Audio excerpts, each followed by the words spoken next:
Okay, hello, and testing 1 2 3, testing 1 2 3. Let me know if you hear me, please.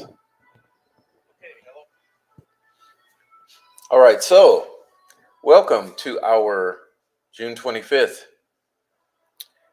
Tuesday night, Karen Reed coverage. This will be probably our last Karen Reed coverage. I tried to do minimal.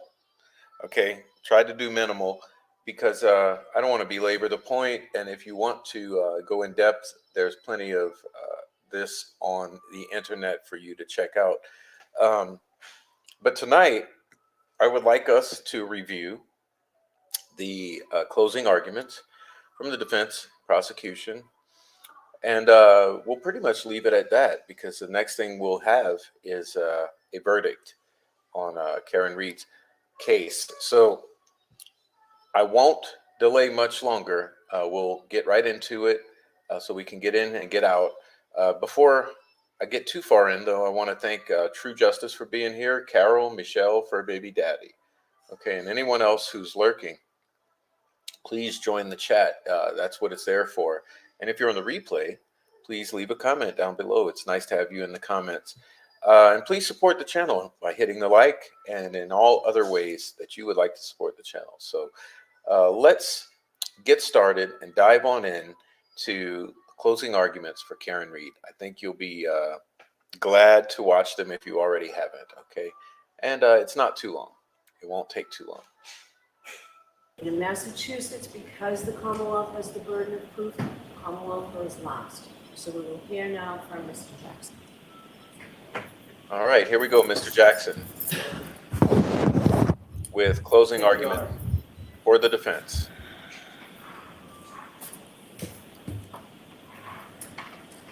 Look the other way. Look the other way. 4 words that sum up the Commonwealth's entire case. 4 words that sum up the hopes of those who have tried to deceive you. Conflicts of interest? Doesn't matter. Just look the other way. Magic hairs, magic glass. Look the other way. Late night calls and Google searches, falsified affidavits, inverted videos, and butt dials galore. Just look the other way. That's what they want.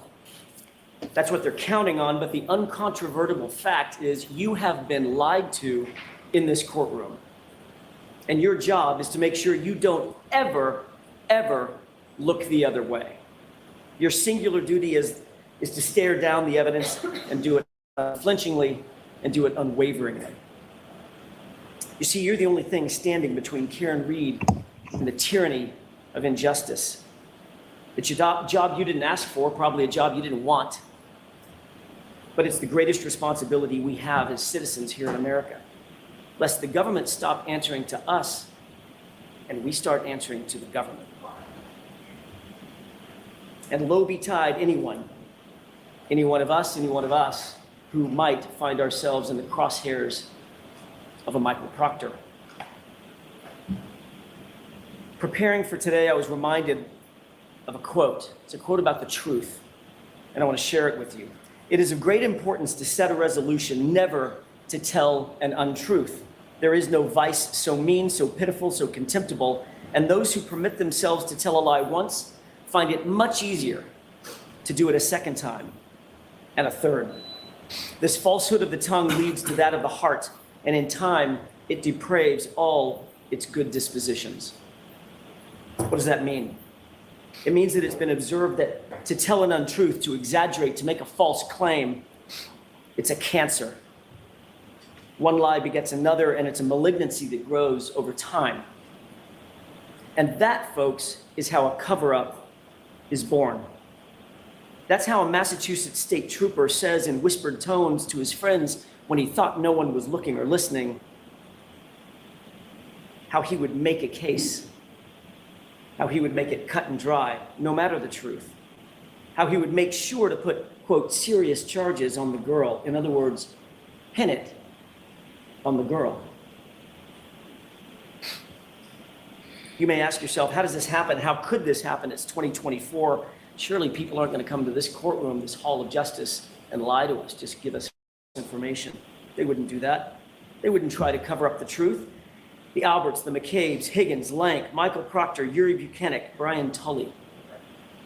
You don't have to wonder if they would lie to support their narrative. You need only wonder how many times they did lie. Over and over and over, they and others were caught deceiving you. Big things, small things, it didn't really matter. They feared nothing. They'll look you in the eye and deny phone calls. They'll deny secret meetings. They'll claim that calls are butt dials and butt dials are answered. They'll show you a video and tell you left is right and right is left. They'll magically turn 3 pieces of plastic into 5 right before your eyes. And even when they're caught with their own lies, they won't blink, they don't sweat. They'll just look you in the eye and demand, pay no attention. You folks look the other way. Ladies and gentlemen, there was a cover-up in this case, plain and simple. You'll surely say to yourself, I don't want to believe it. I don't want to believe that could happen in our community. But sadly, over the past 8 weeks, you've seen it right before your eyes. So how does a cover-up happen? How could that happen? Well, let's count the ways, shall we? Handpick your investigator. Make sure it's someone we know, someone on our side. Keep him close. Offer him help. Offer him a gift. Have secret friends and family meetings. Get your story straight. Delete your call history. Make mysterious phone calls at 2:22 a.m. Delete Google searches. Monitor police activity. Get rid of evidence. Get rid of your dog. Destroy your phones. Destroy your SIM card. For the investigator, decide on a narrative early on. Don't go to the crime scene. Don't take witnesses in for questioning. Question all the witnesses together. Ignore witnesses who don't fit your narrative. Allow friends and family to contact those same witnesses. Don't record interviews. Write vague and false police reports. Omit witnesses' names. Omit witnesses' interviews altogether. Don't photograph the evidence. Don't conduct any forensics. Don't document the evidence. Don't document the logs. Don't create any logs whatsoever, and don't maintain a chain of custody. Keep all the evidence in the hands of one person and then manipulate that evidence, including videos. Don't turn over videos. Invert videos. Turn 4:16 p.m. into 5:30 p.m. in affidavits. Turn 3 pieces of taillight into 5 pieces of taillight. Delete 42 minutes of surveillance footage. Hide personal relationships. Make this case cut and dry and ensure the homeowner, quote, never sees any shit because he's a Boston cop. But most importantly, pick your patsy and pin it on the girl. It's not that it could happen. It's that every single one of those things I just mentioned did happen right in front of you. But this sort of injustice can't happen in a vacuum. So what about the prosecution? What about the Commonwealth? What does it look like when the government picks a narrative and then tries to form a prosecution around the narrative instead of the other way around? Looks a lot like this. If you don't have actual evidence, just throw every single thing you can against the wall to see what sticks. Drag her through the mud and make sure you attack her character. And that's what you saw in this case. The Commonwealth spent much of their time and resources trying to vilify Karen Read. They desperately resorted to calling witnesses to talk about Karen Read and John O'Keefe's arguments. They even stooped so low as to call the children and put them through this ordeal. All to say that John sometimes got upset because Karen was too kind, too nice, spoiled them too much. Their arguments illustrated what anybody could imagine is a normal set of ups and downs for any couple. Even on January 28th, they talked it out, they communicated, they worked out their issues, and they had a nice, affectionate evening out with their friends. And you don't have to take my word for it. Pull the tape, as they say. Look at the videos. C.F. McCarthy, Waterfall. What are the words that every single person who testified in this case used about Karen Read and John O'Keefe that night? Getting along, no issues, good mood, happy, affectionate, even lovey-dovey. No issues, no toxicity. They were a loving couple right up into the time Karen Read dropped him off and he walked into 34 Fairview. If an argument with a loved one is a motive for murder, folks, we're all in trouble. Speaking of which, what is the evidence that John went into the house? The Commonwealth will tell you, undoubtedly, no, he never went in the house. And they'll point to certain witnesses who they say didn't see him go in. Well, the question you have to ask yourself is, can you rely on that? First, these are all people who are related to or committed to the Alberts in some way or another. That all-powerful Canton family, it's easy to say, I didn't see something, because how can that really be challenged? Some actually may not have seen John walk into the house. They were in the kitchen, as you recall, from Nicole. Third, at least one witness, Brian Higgins, forgot his narrative, at least for a second, and he admitted a man did, in fact, come into the house. And then when he was caught and asked to describe that man, he had to. It was a little bit vague. You remember what he said. He was tall with dark hair. That was a telling slip of the tongue by Brian Higgins. But what's the real evidence of the unbiased data, the data that's not connected to the Albert family? How about John's Apple Health data? It shows that at 12:21 a.m., an important time, John arrived. That's established by the monotonic time clock that you heard about in this trial that was on his phone, and that represents a huge problem for the Commonwealth. It shows that he took 80 steps and ascended or descended 3 flights of stairs at that time. And that makes perfect sense, doesn't it? It matches. Walks into the house, goes directly to the basement.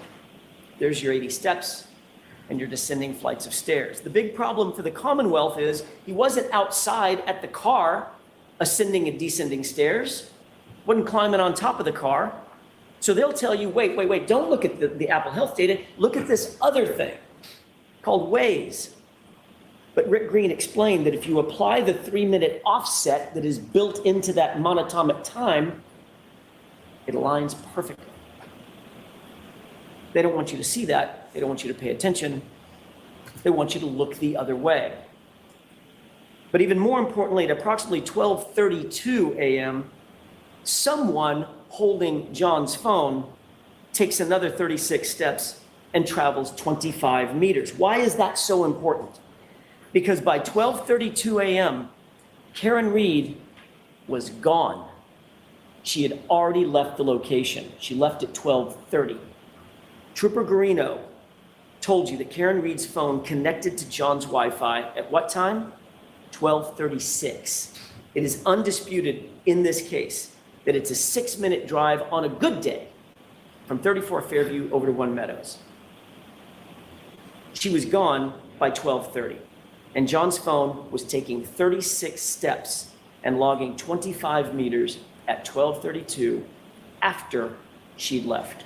So don't be fooled. John walked into that house, after which Karen drove away, and the scientific data all prove it. But also, Ryan Nagel and Heather Maxson prove it. In addition to the Apple Health data, Ryan and Heather both independently testified that they passed Karen's SUV as they drove away after talking to Julie, and Karen was alone in the SUV. John was not with her. He wasn't in the car. He wasn't standing outside the car. He wasn't sitting beside the car. He wasn't laying on the ground beside the car. He was nowhere in sight. There's only one other place that John could have been, and that's in the house. Exactly where the Apple Health data places him. So it all fits. And Ryan was right behind her, remember, staring at her taillights, undamaged, brightly lit. That brings up another difficulty for the Commonwealth, and that's their star witness, Jennifer McCabe. You'll recall that Jennifer McCabe claimed that she was looking out the door, staring at that SUV over and over and over again from 12:29 to 12:50. She was very specific about that time frame. But we know that the SUV was gone from 34 Fairview by about 12:30. Had to be in order to connect to the Wi-Fi at 12:36. So unequivocally, Jennifer McCabe was lying about watching that SUV, and it makes you wonder why. And to add to that deceit, she was also blatantly lying about the calls to John's phone. You remember that colloquy back and forth. She said that every single one of those calls to John's phone during that time was a butt dial. How are those lies connected? And why are they connected? Jennifer McCabe knows. Was she butt dialing John over and over? Or was someone looking for John's phone that went missing? Let's talk for a second about what actually happened in the time leading up to everyone going to 34 Fairview. Brian Albert, Brian Higgins show up drunk at the waterfall. They had been drinking in the afternoon. You know about the flirtatious texts that were sent between Karen Reed and Brian. Higgins was clearly pining over Karen, but for her, the flirtation had ran its course. It was done. She was happy and committed to John. You could see that in her actions with John that night. You don't have to guess. Brian Higgins, however, you can see in his actions, he wasn't quite so satisfied and he wasn't done. His text message, well, meaning, what the hell, Karen? What about me? Seemed aggressive, seemed annoyed. He didn't like being ignored. That was pretty clear. So he's 5 or 6 whiskeys deep into the night by this time, and she continued to ignore him. Then oddly, Higgins, who doesn't know John all that well, seems to want to coax John to 34 Fairview. I draw your attention to the waterfall tape if you want to take another look at it. It's at the 11:57 mark, between 11:57 and 11:58. Take a look at that tape. He's just about to leave. Higgins is just about to leave. He points over at John and he motions for him. Come on, come with me. And then at 12:20, he texts him, you coming here? This is a person he doesn't really know and didn't really talk to that entire night. Ask yourself, why was Higgins so insistent that John go to 34 Fairview that night? And then there's that sparring and fighting that he and Brian Albert were engaged in. Of all the things they could be doing, this is what they were doing just minutes before John O'Keefe walked into that house at 34 Fairview. We know that once John actually did walk in the door, it's about 2 steps, 4 feet or so, 2 steps for an adult male to reach that basement door. Remember, everybody was gathered in the kitchen. That's what Nicole Albert said. And every single witness agreed that at some point, Brian Higgins and Brian Albert left the group and went to another room. Where did they go? Where did they go together? Another important point. Chloe was not upstairs. Brian Albert slipped in one of his testimony that he provided. Quote, "I was watching Chloe downstairs, monitoring her because of the other people in the house. She's not good with strangers." Remember that testimony. So what happened next? We absolutely know that John was in the house. The data, Ryan, Heather, they all established that. We know that John ascended or descended stairs. We know that Brian Higgins and Brian Albert excused themselves. How long does it take to have a crossword? How long does it take to have a fight? How long would it take for Brian Higgins to say to John, "You know, your girl's been texting me"? A push, a punch, a fall, pull Chloe off his arm, and now it's done. What is that? 5 seconds? 10? Doesn't take long at all. And then the panic sets in. It wasn't intended to go that far, but what's done is done. And then some very, very odd things start happening at the Albert household. Very odd indeed. What do we know? We know through the testimony and key swipes that Brian Higgins very oddly goes directly to Canton Police Department.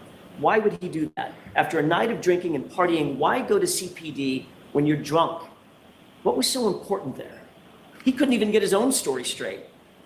First he said it was administrative work, then he said he was moving cars, then he said it was a factor of both. Is it both? Was it neither? Or was he there to gather intel? Ask yourself, why go? But the odd things keep piling up, and here's another. Chloe was the Albert family pet. Not only did she appear to be gone from the house that morning on January 29th. Okay, I just to remind you all to tune in here. This is where he's talking about the dog. The highly suspicious dog. And we have what looks like dog markings on the arm of Mr. O'Keefe. Okay, so here we go.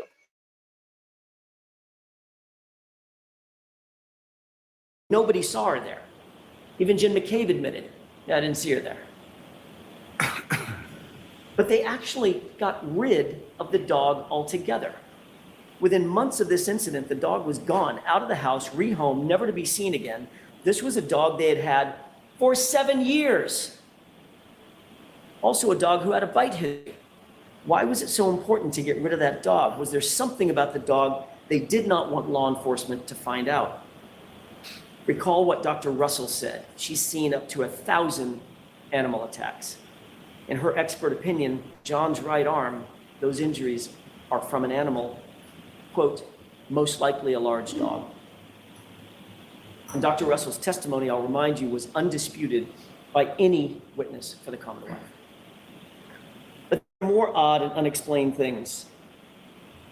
After a night of drinking and hanging out and partying, after being together for the entire day at 2:22 a.m., Brian Albert decides to call Brian Higgins.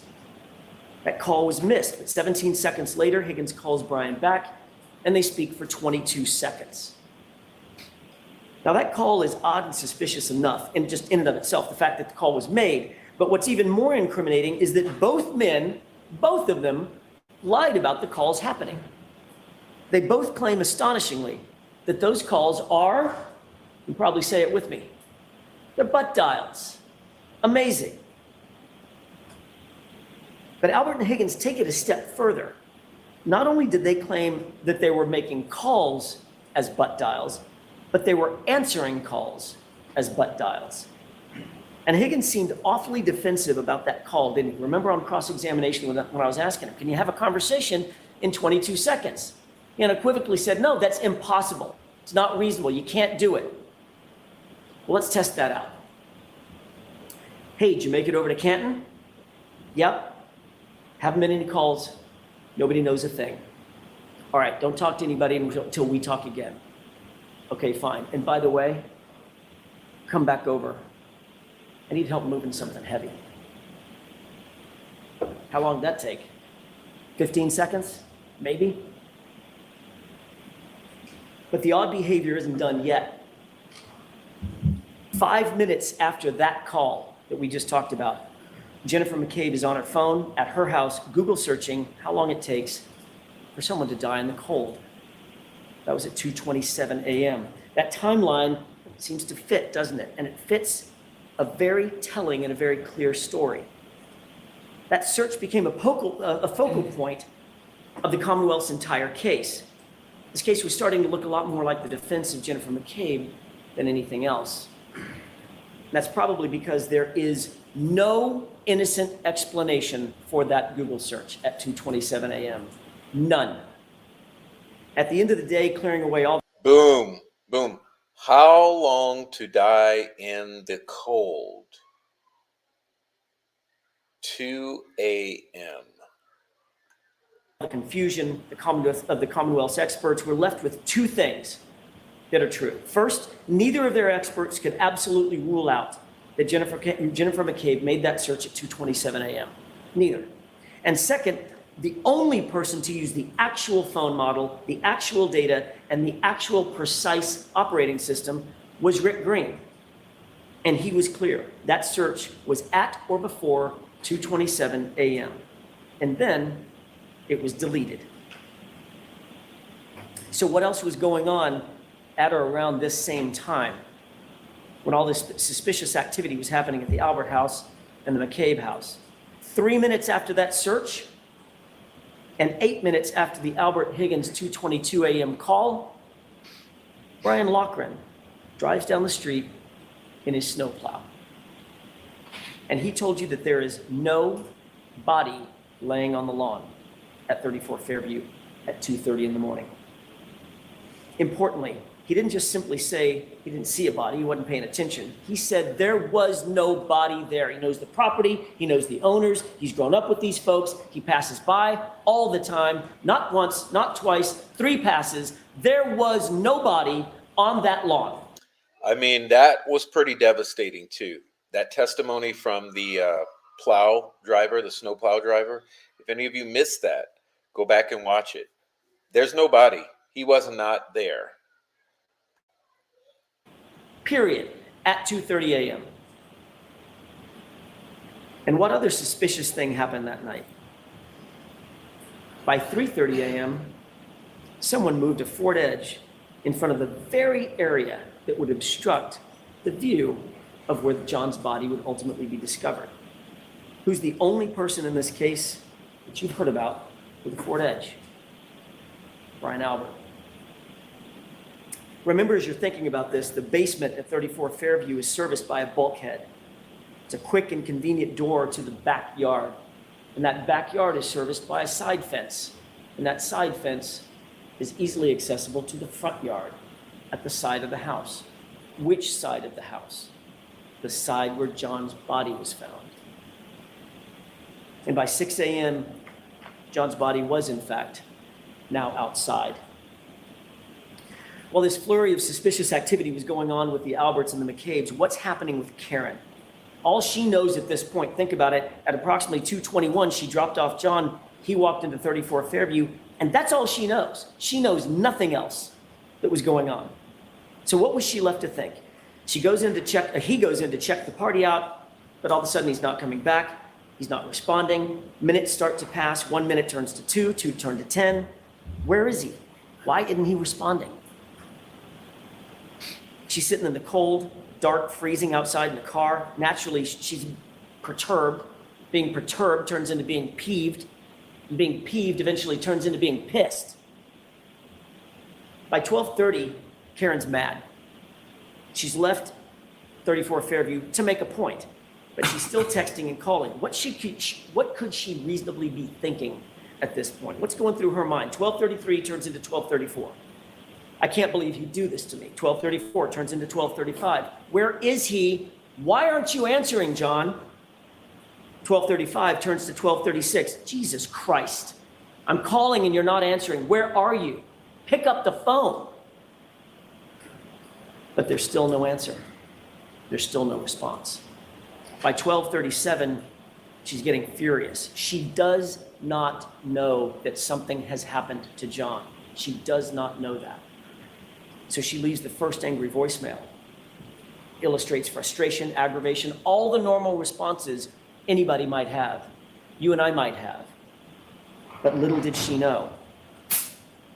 The next open voicemail has Karen parking at John's garage after she gets home. You can hear her heels clicking across the garage floor.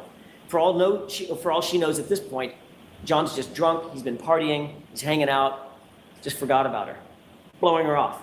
But John's still not responding, and as the minutes tick by, Karen becomes increasingly upset. Those are the voicemails that you heard. How could he do this? Why is he ignoring me? Why is he ignoring the kids? Those are the thoughts bearing down on Karen Reed as she sat in an empty house late at night by herself. Ladies and gentlemen, she did not know what had happened to John. But within the next voicemail, you quickly learn what she was thinking and what she was feeling. Now it's 5:23 a.m. She's woken up, she's realized that he hasn't come home and he hasn't responded to a single text, not a single call, and anger quickly turns to panic and abject fear. She's so distraught, she reaches out to him again. John, where the fuck are you? She says through tears and desperation. And at 6:03, the question was answered and her worst fears are realized when she finds his body laying, dying in the cold in Brian Albert's front yard. You heard her, you can feel the grief, you can feel the raw anguish, you could see it. You don't have to wonder the emotional journey that Karen traveled that night. You can see it in the video.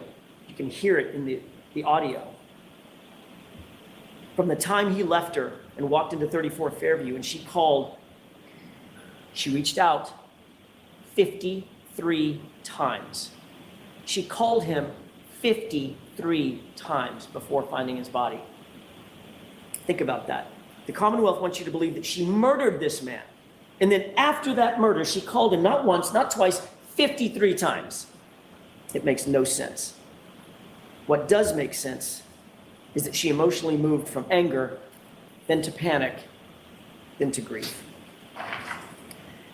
So back at 5:07, when she began her search looking for John, she backed out of the garage, and what would happen next would change the entire course of this case. As she backed out of that garage, she hit John's Traverse and cracked her right rear taillight. Folks, the Commonwealth has one job to do in this courtroom. It's an immutable responsibility to provide you with the truth. That's it. Not to win the case, but to seek justice and to do it through the truth. Ask yourself, did you get that truth from the Commonwealth? The Commonwealth continually tried to tell you that that video showed that the SUV came close to John's Traverse, and it took us showing you the video to unequivocally establish that Karen hit that car and cracked her taillight at 5:07. You can almost hear an audible gasp in the courtroom when we finally showed you the actual video. You can see that tire move. I'm only going to show you one series of exhibits during my entire closing, but it's that important. And it's this. Look at the condition of her taillight when she pulled out of the driveway at 5:07. That taillight, and I'm going to choose my words very carefully here. That taillight is cracked, but it's not completely damaged. And if there was any question in your mind about the level of damage to that taillight at 5:07, all doubt was extinguished when Dighton Police Officer Barrows walked into this courtroom. He's a sworn officer. He's not associated with Kenton. He's not associated with the Alberts. He's not associated with the McCabe's. He doesn't know Michael Proctor. In other words, he doesn't answer to any of these folks. He's an outsider and he's completely independent. And his words were the following, quote, "That taillight was not completely damaged. It was cracked. A piece was missing. but not completely damaged. Take a look at this photograph and tell me, which one looks like Officer Barros's description? The one on the left or the one on the right? The reconstructed light on the left is what that light looked like before it was in Trooper Proctor's possession. Remember that. That's what it looked like before Trooper Proctor had access to the SUV. And you have an independent police officer telling you so. You'll recall that after John's body was discovered, Lank, a very good friend of the Alberts, walked into Brian Albert's house and had an off-the-record meeting with him. No one's ever going to know exactly what that meeting was about, what they discussed, because that interview, like everything else in this case, it wasn't recorded. It wasn't memorialized. But we do know that shortly thereafter, the Canton Police Department was recused from the matter entirely. And the case was assigned to one Michael Proctor. You have to believe that when the Alberts found that out, they thought they hit the lottery. They thought they hit the lottery. What are the chances? The department where my brother works, that would have been great to investigate this case, but that department's been recused. That's tough luck. But the guy who catches the case is Michael Proctor, a guy we go back with for decades. At such a break, they probably thought, when this is over, we need to get that dude a gift. Oh, wait a minute. They didn't think that. They said it out loud. But still, you've got to imagine that the Alberts had to be stressed, what with that whole thing about a dead body being on their lawn.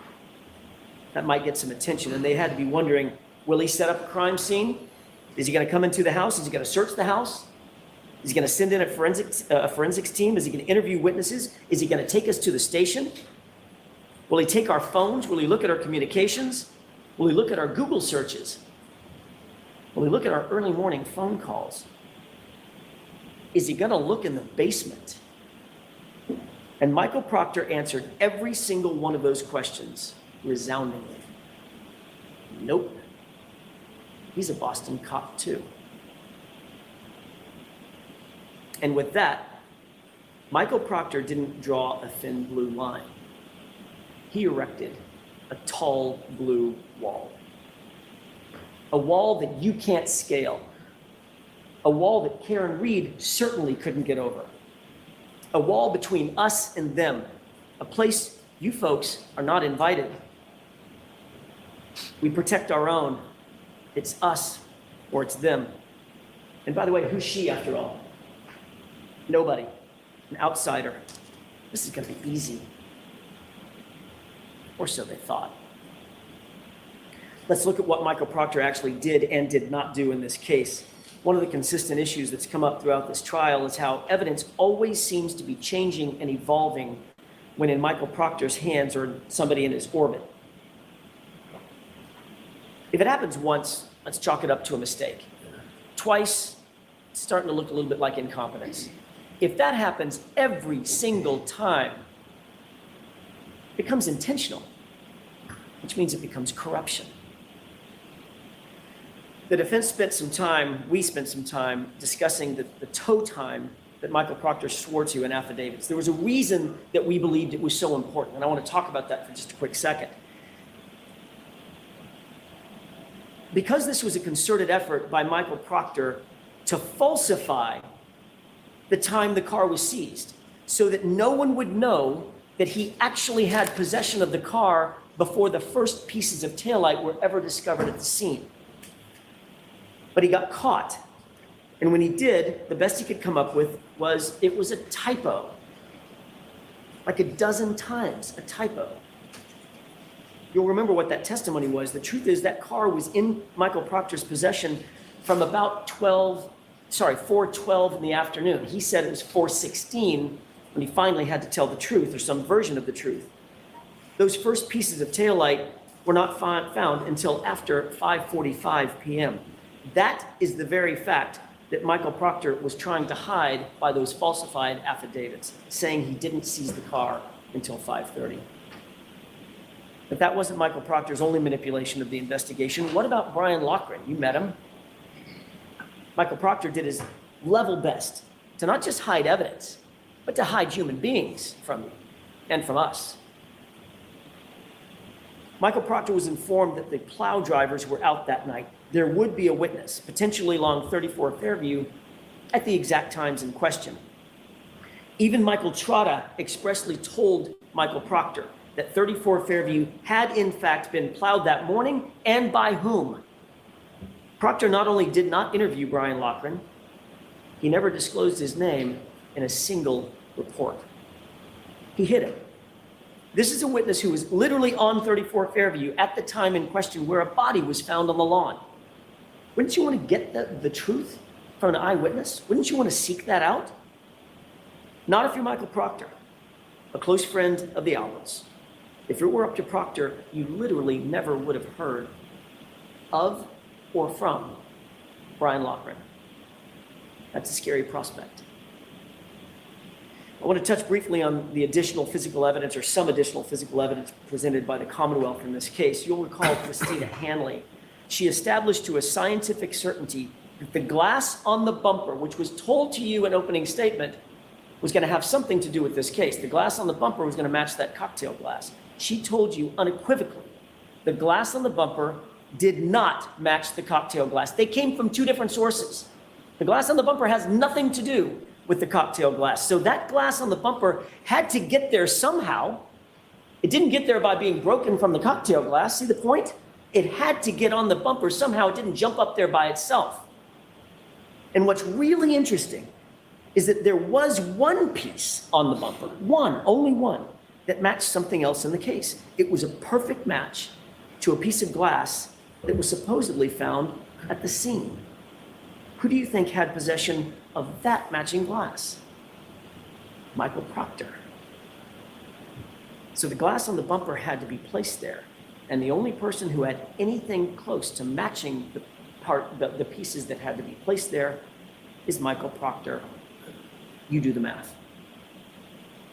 That leads us to the magic hair. The Commonwealth spent a lot of time bringing in experts about mitochondrial DNA and maternal DNA lines and comparative analyses, and all that sounds really great and really sciencey, except for the fact that it just doesn't matter.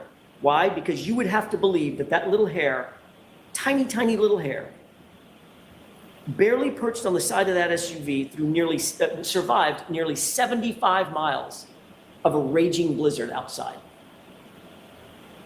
That would be a magic hair indeed. That magic hair means nothing. The DNA means nothing, and that's because the hair was from somewhere else. It certainly was not from a motor vehicle incident at 34 Fairview on January 29th. That hair was placed there.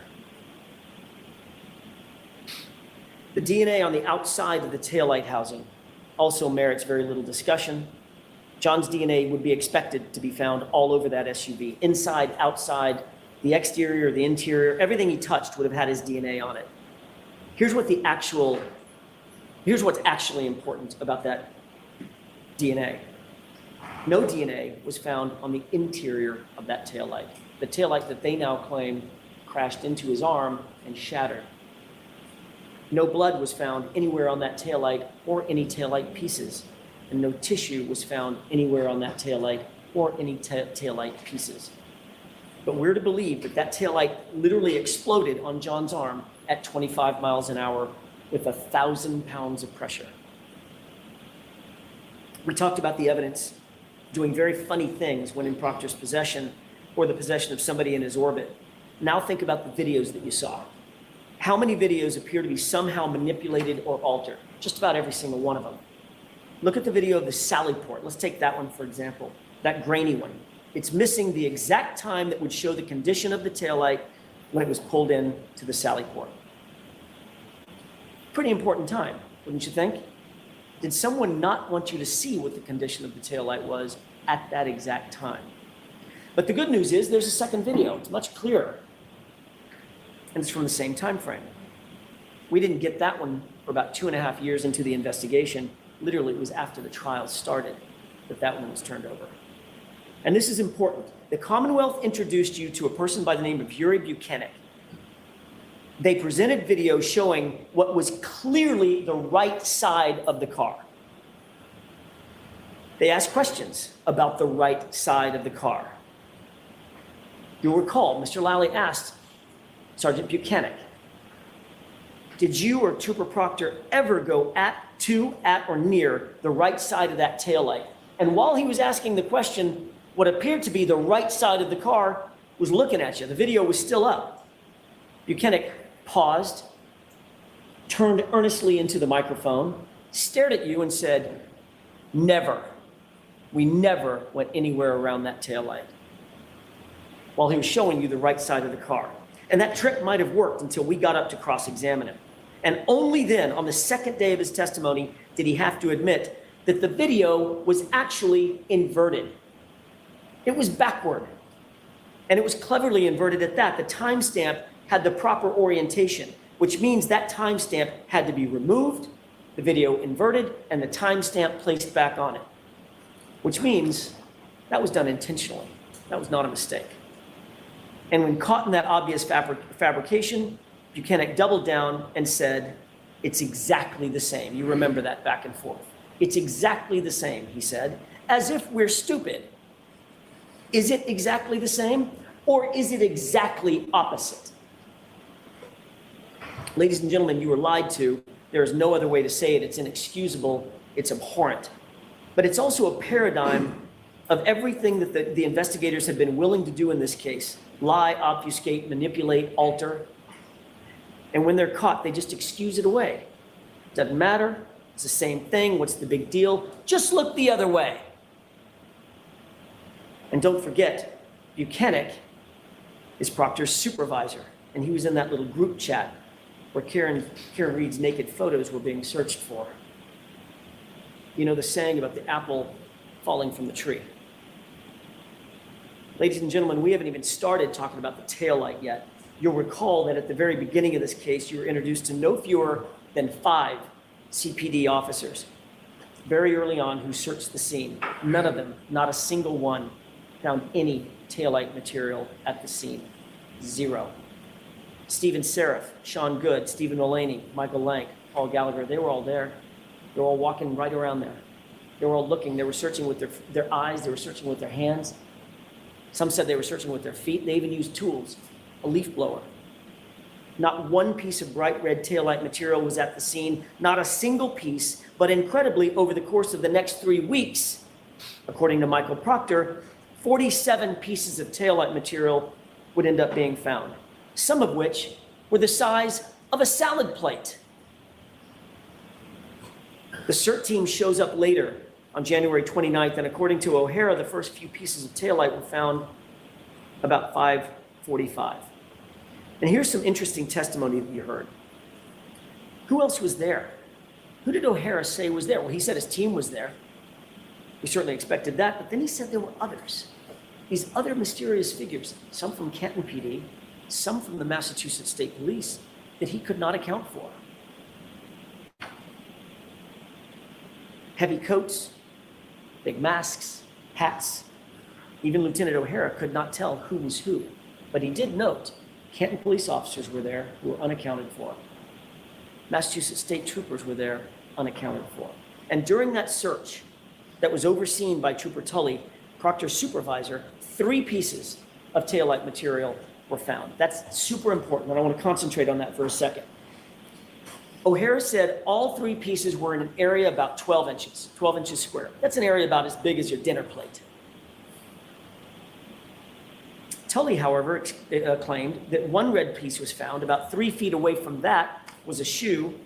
About 1 to 2 feet from that was a clear piece of plastic, and a few feet away from that was a red piece of plastic. So we have red, clear, and red over the span of about, added up, probably 10 or 12 feet. Ladies and gentlemen, both of those things cannot be true. Somebody is taking liberties with the facts. Then Lieutenant Tully comes to court and makes this big grand gesture of opening all these evidence bags. These 2 evidence bags in particular represent exactly what we're talking about. Those 3 pieces, red, clear, red. They're marked, they're sealed, they look official. They're not Stop and Shop bags, thank God. At least they've moved up from that. They've even got evidence tape on them. Who knew? There's evidence tape around here. So this must be real evidence, right? It must be real evidence in this case. And after making that big theatrical display, he opens up the bag with the red pieces and he pulls 2 pieces out. That's okay. Put the two red pieces together. Good so far. Then he opens up the second bag under Mr. Lowley's questioning. And you remember, he hesitated just a second. Opened that bag and pulled out one piece of clear plastic. Then pulled out a second piece of clear plastic with no explanation as to how that could have possibly happened. And he quickly returned all four of those back into the bag, sealed them up, and we're done for the day. The next day, I asked about that evidence again. I asked him to open up that bag with the red pieces, and he did the same thing. Pulled out two red pieces of plastic. And I said, you'll recall this, I said, look deeper, look closer, sir. Pull everything out of that bag. Would he have, had I not suggested it? And then he pulled a third piece of red plastic out of the bag. So miraculously, Trooper Tully's 3 pieces of plastic became 5 pieces of plastic right before your eyes. Ladies and gentlemen, the forces at play that multiplied those pieces of plastic inside those evidence bags are the same forces at play that multiplied the pieces of plastic at 34 Fairview. Think about that. Let that sink in for a second. How easy is it? That's not sloppiness. That's evidence manipulation.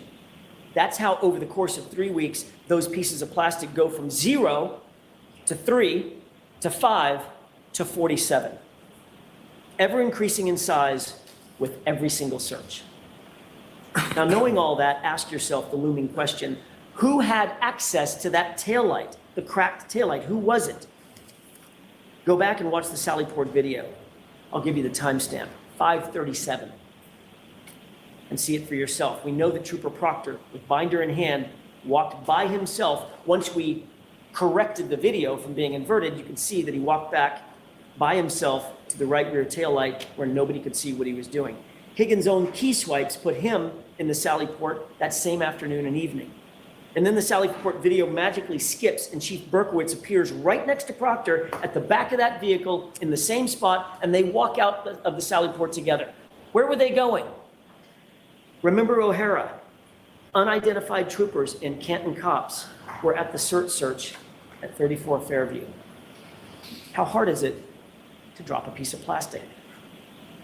We spent a long time talking about the compromised and altered and tampered and manipulated evidence, and now I want to switch and talk a little bit about the true facts in this case, because you did hear some true evidence and true facts. The Commonwealth presented about 67, maybe more, witnesses and expended 30 plus days of trial and 9 weeks of your life. Maybe we're in the 10th week. For what? It should be relatively simple, right? The Commonwealth claims that Karen Reed pulled up to 34 Fairview, John got out of the car, she reversed into him and hit him, and then she drove home. That's 4 facts. It's just 4 facts, that's all it is. What evidence do they actually have to prove that that SUV ever hit John? The answer is none. They don't have any. There's no evidence whatsoever that Karen Reed's vehicle ever struck John O'Keefe or that Karen Reed ever wanted to strike John O'Keefe. In fact, every single piece of material evidence in this case unequivocally proves the opposite. John went into that house. That SUV was not damaged by hitting John, and John's injuries did not come from being hit by a car. That's what the evidence actually shows. The Commonwealth knows that, and they've known it for a long time, and Proctor knows that. And because of that, the Commonwealth just resorts to character assassination and talking for weeks on end about the snow. Let's talk about what the real evidence actually shows, the unassailable science. Let's talk about the truth. Concerning John's injuries first, the Commonwealth's own medical examiner, Dr. Scorti-Bello, could not conclude that John was hit by a car. Think about that. And she would not even say that it was a homicide. She told you without any dispute in this case, quote, evidence pointing toward one manner of death is no more compelling than evidence of a competing manner of death, end quote. Her words, not mine. She went on to say it's just as likely that he was punched and fell backward. His injuries are consistent with that. In fact, in her expert opinion, his injuries are consistent with a physical altercation, as she testified, but they are not, in her words, not classical injuries from an auto-pedestrian accident. That by itself is reasonable doubt. But the evidence and the truth goes far further. We introduced you to not one, but two thoroughly credentialed medical examiners or medical experts, Dr. Sheridan and Dr. Russell, both of whom said John's arm injury is consistent with an animal attack. Dr. Russell studied, diagnosed, and treated up to 1,000 animal wounds. She's an expert in animal wounds, and she was unequivocal. Those wounds are from an animal, likely a large dog, which means that John was attacked inside the home where Chloe was. I mean, she's not the only one. It's dog bites, okay? There's been several expert police dog trainers who have attested to the fact that those are dog bites and claw marks. There is no other possibility. And Dr. Sheridan, for his part, with thousands of 13,000 autopsies under his belt, decades of experience as the chief medical examiner who's triple credentialed in anatomical, forensic, and neuropathology, he told you that John's injuries are inconsistent with a motor vehicle accident or incident. They're consistent, however, with a physical altercation. In layman's terms, the science proves John was beaten. That also is reasonable doubt and should end this case. But the facts and evidence don't stop there. Two of the most highly educated and highly qualified engineers you'll ever meet, Dr. Dan Wolf and Dr. Andrew Rentschler, mechanical engineer and a biomechanist. They reviewed this case. They did testing, they did analysis, they evaluated the case scientifically. They were not hired by the defense, not by the Commonwealth. They're completely 100% independent of any party in this case. And they were equally available, by the way, to the Commonwealth. They could have called them. They explained that John's injuries were not caused by being hit by Miss Reed's SUV, and that the SUV was not damaged by coming in contact with John O'Keefe's body. That should end the inquiry right there. Both sides of the equation. From a physics, engineering, and biomechanical standpoint, they established that John O'Keefe was not struck by Karen Reed's vehicle, period. And that is yet another fact that establishes reasonable doubt and should put an end to this case. So instead of calling the ARCA experts, which they had available to them, the Commonwealth chose to introduce you to Trooper Joe Paul. You'll remember his testimony. I think I'm being kind when I say that Trooper Paul's analysis lacked credibility. Trooper Paul lacks the experience, the education, the training, the background, and the knowledge to not only render opinions on these issues, but to even understand the issues themselves. He makes the absurd claim that John was hit on the elbow area of his arm by a taillight. He was spun to the left in a pirouette. His arm stayed on the light long enough for the shards of plastic to explode around him, scratching his arm, even though he was wearing long sleeves, then projecting him 30 feet to the left, but not before making a stop to hit his head on either the curb or the pavement, before coming to his final resting place with his unbroken phone tucked neatly under his body. It's nonsensical. It borders on laughable. Compare that testimony to Dr. Dan Wolf and Dr.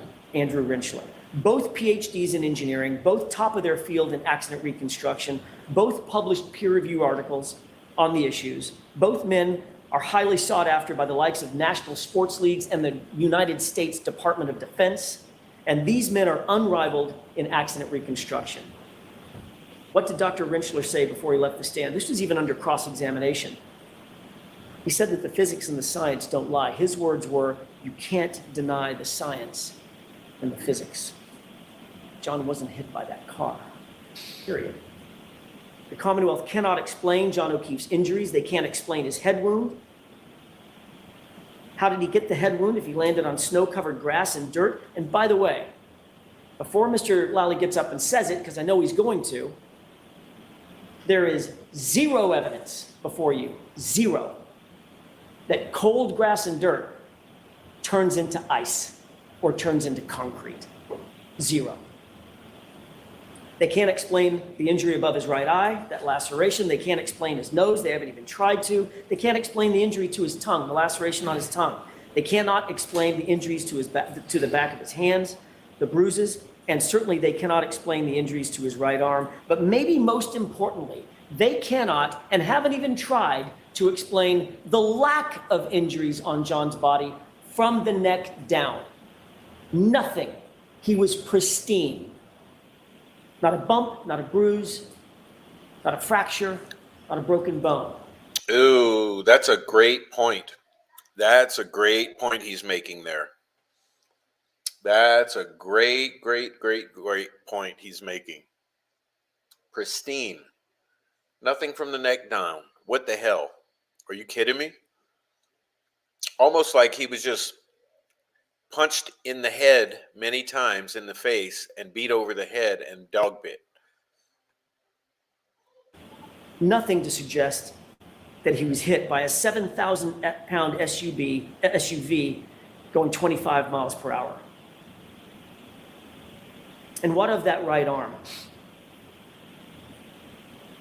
According to the Commonwealth's best and brightest, Trooper Paul, John absorbed the entirety of the collision, the whole collision, with that 3.5-ton SUV entirely with his right arm, launching him some 30 feet. But amazingly, the arm suffered no break, no fracture, and didn't even get a bruise. So how are those injuries properly explained? The evidence is simple. John got into an altercation. He was punched. He tried to defend himself by putting his hands up. He may have even scratched his own nose by putting his hands in front of his face to defend himself. His hands were bruised in the covering up. 5 minutes, Mr. Jackson. Thank you, Your Honor. As he continued, he got hit, punch went through, Hey, Kayla. and he fell to Welcome the in. ground, Welcome. fracturing his skull. What's up, At everyone some who point came during in? that altercation, the dog got a hold of him, and the dog. What's up, everyone who just came in? Yeah, he's winding down, so let's finish him out, and then we'll hear from prosecutor. Was pulled away. Every single injury is answered. Every single injury is explained by that. Ladies and gentlemen, given what we know about the facts and the physical evidence in this case, the actual truth in this case, how did this happen? How did we end up here? We ended up here because of relationships, insider trading, playing the who you know game, and building a tall blue wall, which takes decades and generations. But the real question is it going to continue? Will this festering malignancy that allows a lead detective and his supervisor to gloat and sneer while looking over naked pictures or looking for naked pictures of the woman that they've targeted, will that continue? And the answer should be, not if you have anything to say about it. Michael Proctor is the lead investigator in this case, and much as the Commonwealth might try, they cannot distance themselves from the stench of him on this case and this investigation. Those secret group chats illustrate the quality and character of his investigation. Remind yourself how an, quote, unbiased and an objective investigator, someone who's supposed to be looking for facts. Ask yourself, how did he approach his job? Late at night, sitting there in his office, deviously looking for naked pictures of Karen Reed and talking about her like she's a piece of meat. Talking about her bodily functions, her medical conditions, calling her vile names. I don't even have it in me to repeat what he said about her. He reduced her to an object, and he went further by insulting her. He went further than insulting her, and he dehumanized her. And when he was done betraying that very humanity, he wished for her to commit suicide. That, ladies and gentlemen, is how you frame someone. That's how you dehumanize someone so viciously that you can just pin it on the girl. Oh, yeah. Just like what CJ and what Tracy Ostrowski and what Greeno have done to me. Yeah, exactly what they've done to me. Marv, fuck off, stupid bitch. And cover for the homeowner because he's a Boston cop. That's how you rip a person's life apart and sleep like a baby while doing it. And then further that by saying, I hope she kills herself. Ladies and gentlemen, I just began the discussion this afternoon or this morning with a quote about the truth, and I did that because that's what this case is about. top to bottom, tip to tail. It's about the truth, not hiding it or concealing it, but exposing the truth. The truth is immutable. It's not a feeling, it's not a whim. It's unflinching, it's unchanging, and it's everlasting. That's why the law is steady. That's why it's not captive to the whims of people drunk with power who think they're above the law, who think they're above scrutiny. That's why you stand as the guardian of justice and the protector of justice. The law demands the very integrity that Trooper Proctor and his investigation Hey, lacked, Nancy. and it requires that you cannot up? convict Karen Reed unless the Commonwealth has met its incredibly high burden to prove every element beyond a reasonable doubt and to a moral certainty. And a moral certainty is defined as the highest degree of certainty possible in matters related to human affairs. It's the highest degree possible in your life. That's the level of certainty. Jen. And I'll I'm leave- sorry, not Jen. Marianne Foster. Marianne, that sounds like an incredible theory there that you're stating. It makes all the sense. Waited till the snowplow came by, tried to put him there so to blame the plow truck driver. Jen Googles. Yeah, makes sense. She comes up with a better person to frame. Makes a lot of sense. You with this. You have the most powerful tool known to American jurisprudence because you have your vote. No one can take that away from you, not me, not the Commonwealth, not the court. You may not have asked to be here, but each of you have given something very special of yourselves. You've agreed to do that which is the highest calling a citizen can answer in any way. You've agreed to give your community your best. And my question to you is, what will you do with this moment? Ignore the lies and the manipulations, the misogyny, the bias, the lack of evidence? Could you ever do that? Would you ever do that? Or will you say with your verdict, I see the truth and I will not ever look the other way? When you stare the truth down, you'll see that the Commonwealth has not proven its case beyond a reasonable doubt into a moral certainty, not even close. Ladies and gentlemen, Karen Reed is innocent. Do justice and find her not guilty. Thank you. All right. Thank you very much, Mr. Jackson. All right, Mr. Lally. Thank you, Your All Honor. right, great job. Great job. I gotta say, hey, that attorney there, I mean, he's just done a stellar job, in my opinion. I'm just a spectator here, but he's done a stellar job. He has done a really stellar job. Wouldn't it be interesting if he was on the Delphi murders case? Wouldn't it? Anyhow, here we go. Let's get ready for the word salad here.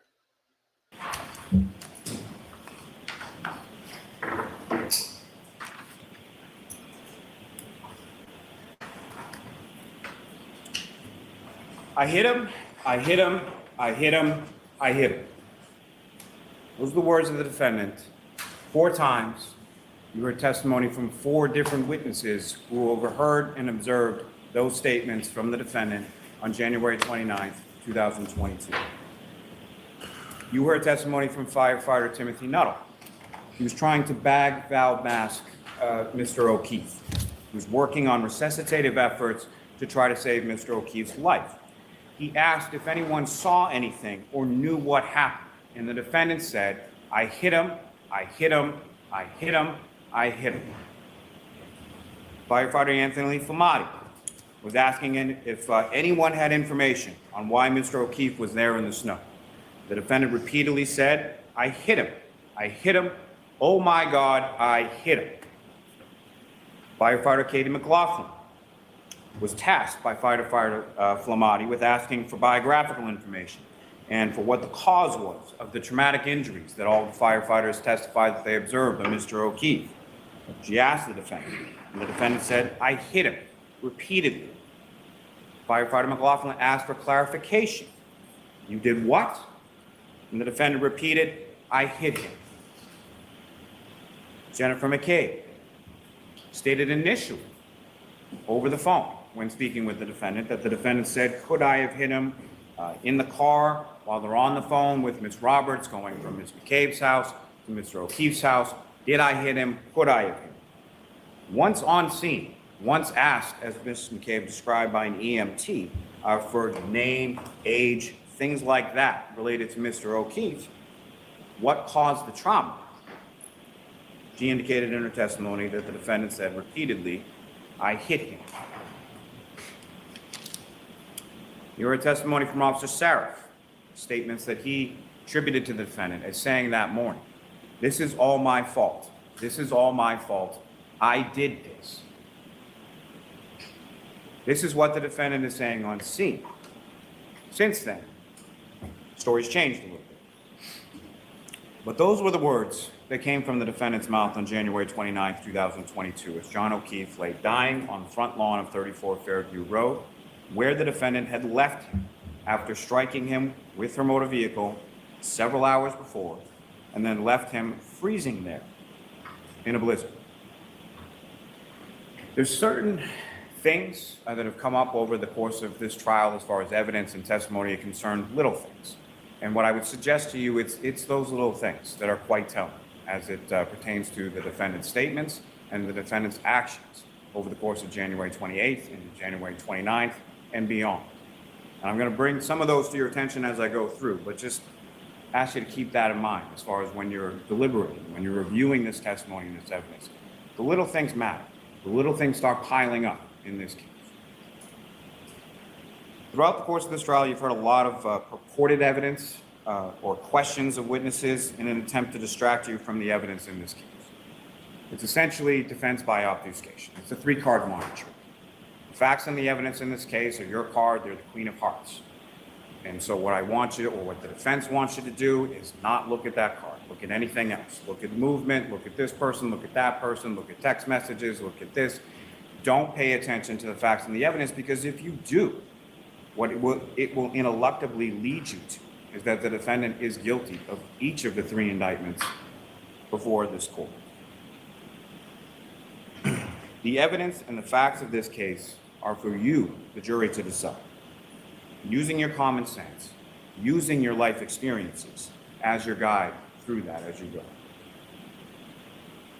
Before I turn to that evidence that I will submit to you ineluctably demonstrates the defendant's guilt, let me first just address Trooper Proctor.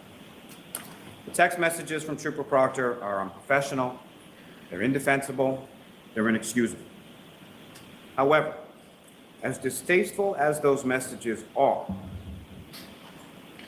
and their content is, I submit they had no bearing whatsoever or impact whatsoever on the integrity of the entirety of the investigation that Massachusetts State Police collectively conducted into John O'Keefe's death here. As was asked of Trooper Proctor on cross-examination, these were texts from his personal phone that he never thought would see the light of day. He was asked whether or not he ever thought that he would be asked about these in a courtroom, put to him in sort of a safe space, a safe place for him to discuss, if you will. What do you not see in those text messages? You don't see any discussion or any illusion of any conspiracy, of any framing of the defendant, of any planting of any evidence, no evidence whatsoever. Why? Because it didn't happen. There is no conspiracy, there is no cover-up, there is no evidence of any of that beyond speculation, rampant speculation and conjecture on behalf of the defense. Two things can be true at the same time. They're mutually exclusive. The texts from Trooper Proctor are distasteful, they're disrespectful, they're unprofessional, there's no defense to them. And the defendant killed John O'Keefe. Turning to the evidence, let me first talk a little bit about John O'Keefe. You heard a lot about him over the course of this trial, about his selfless story through his family and friends that loved him, including his adopted niece and nephew. You heard a lot about the lives he touched and the different people who he had friendships with. You heard a lot about from those particular friends and from his family. Turning to what I would submit to you as a timeline.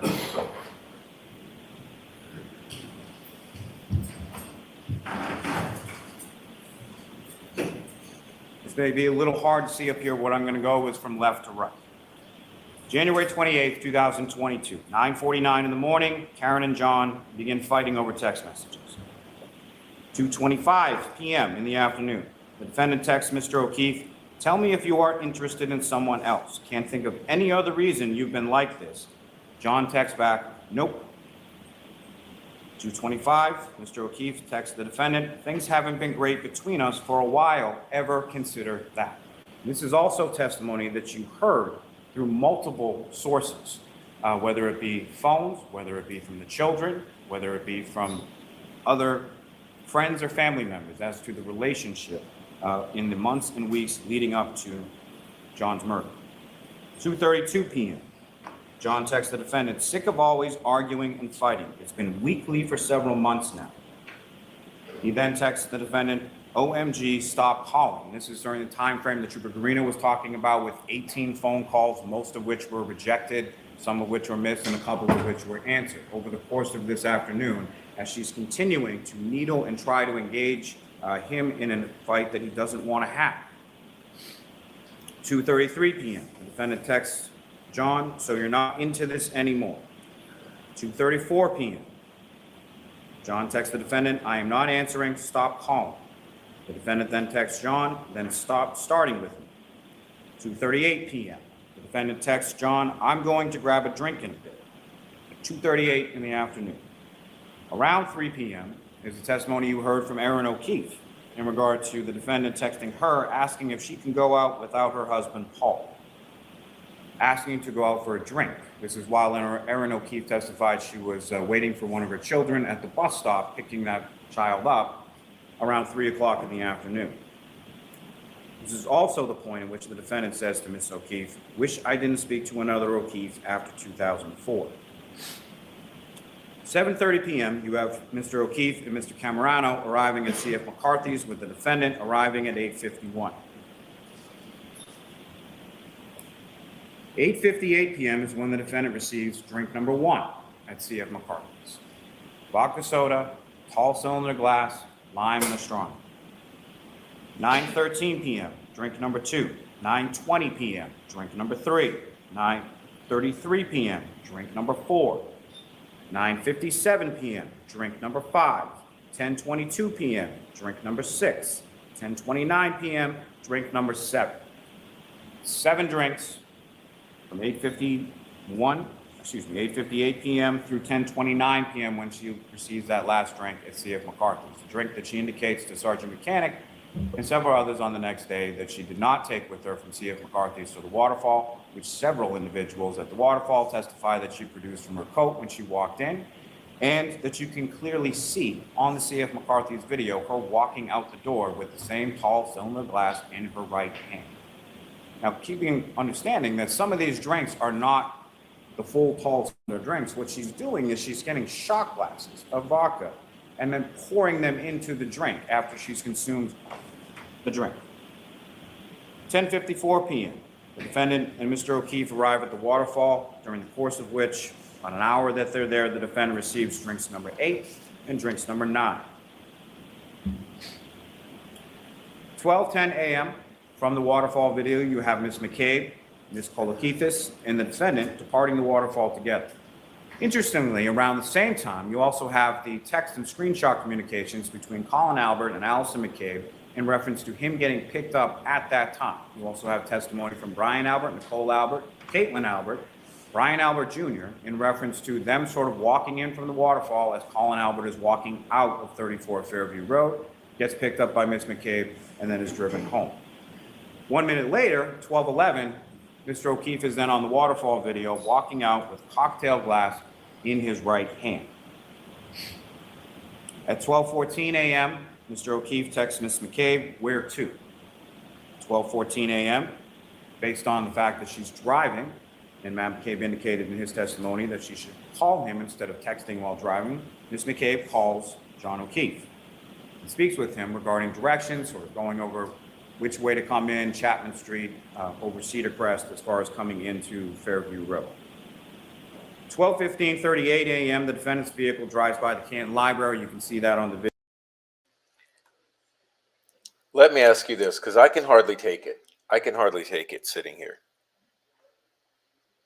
Is this falling flat on everyone? Like, not only his demeanor and delivery, but the information. I mean, all of this shit is like literally falling flat. It's like flapjacks. Just flopping. All of this shit's just flopping down on the table.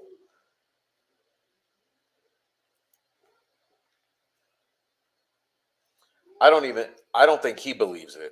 I mean, look at this delivery. Look at his face. Look at his expression right now. It's all flat. He's looking down, like depressed, resigned. It's falling flat. This is bullshit, and he knows it. 12:17:56, the defendant drives by the Temple Beth Abraham video. Again, you can see that on the video.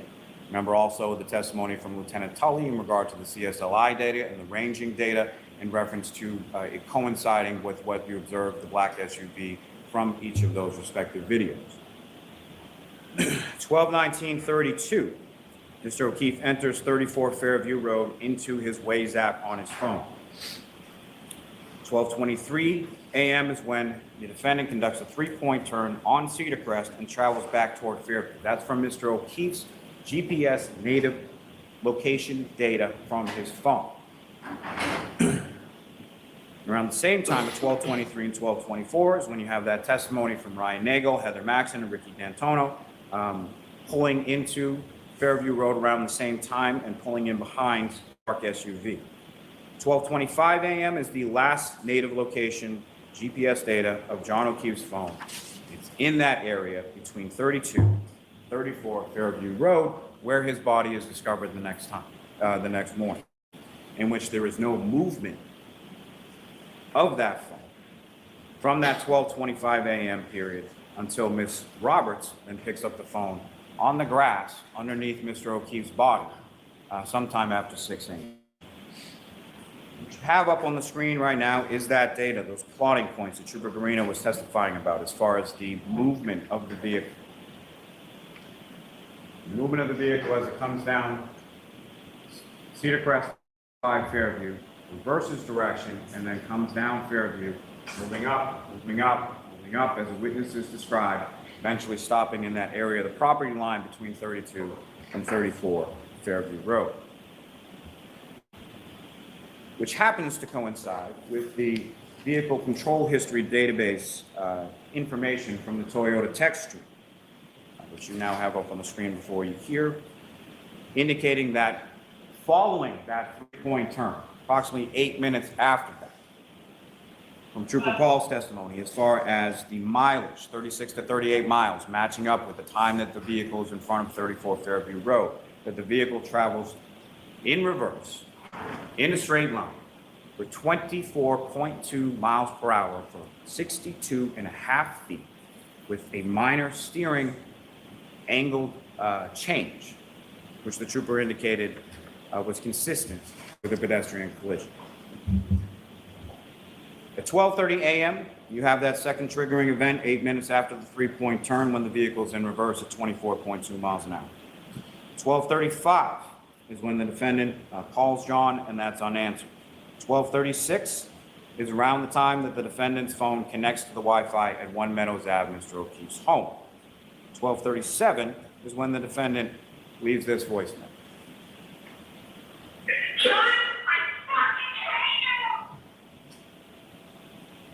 So within minutes of that vehicle's data, going 24.2 miles an hour in reverse for 62.5 feet, the defendant leaves that voicemail, seething in rage as she's screaming, "John, I fucking hate you."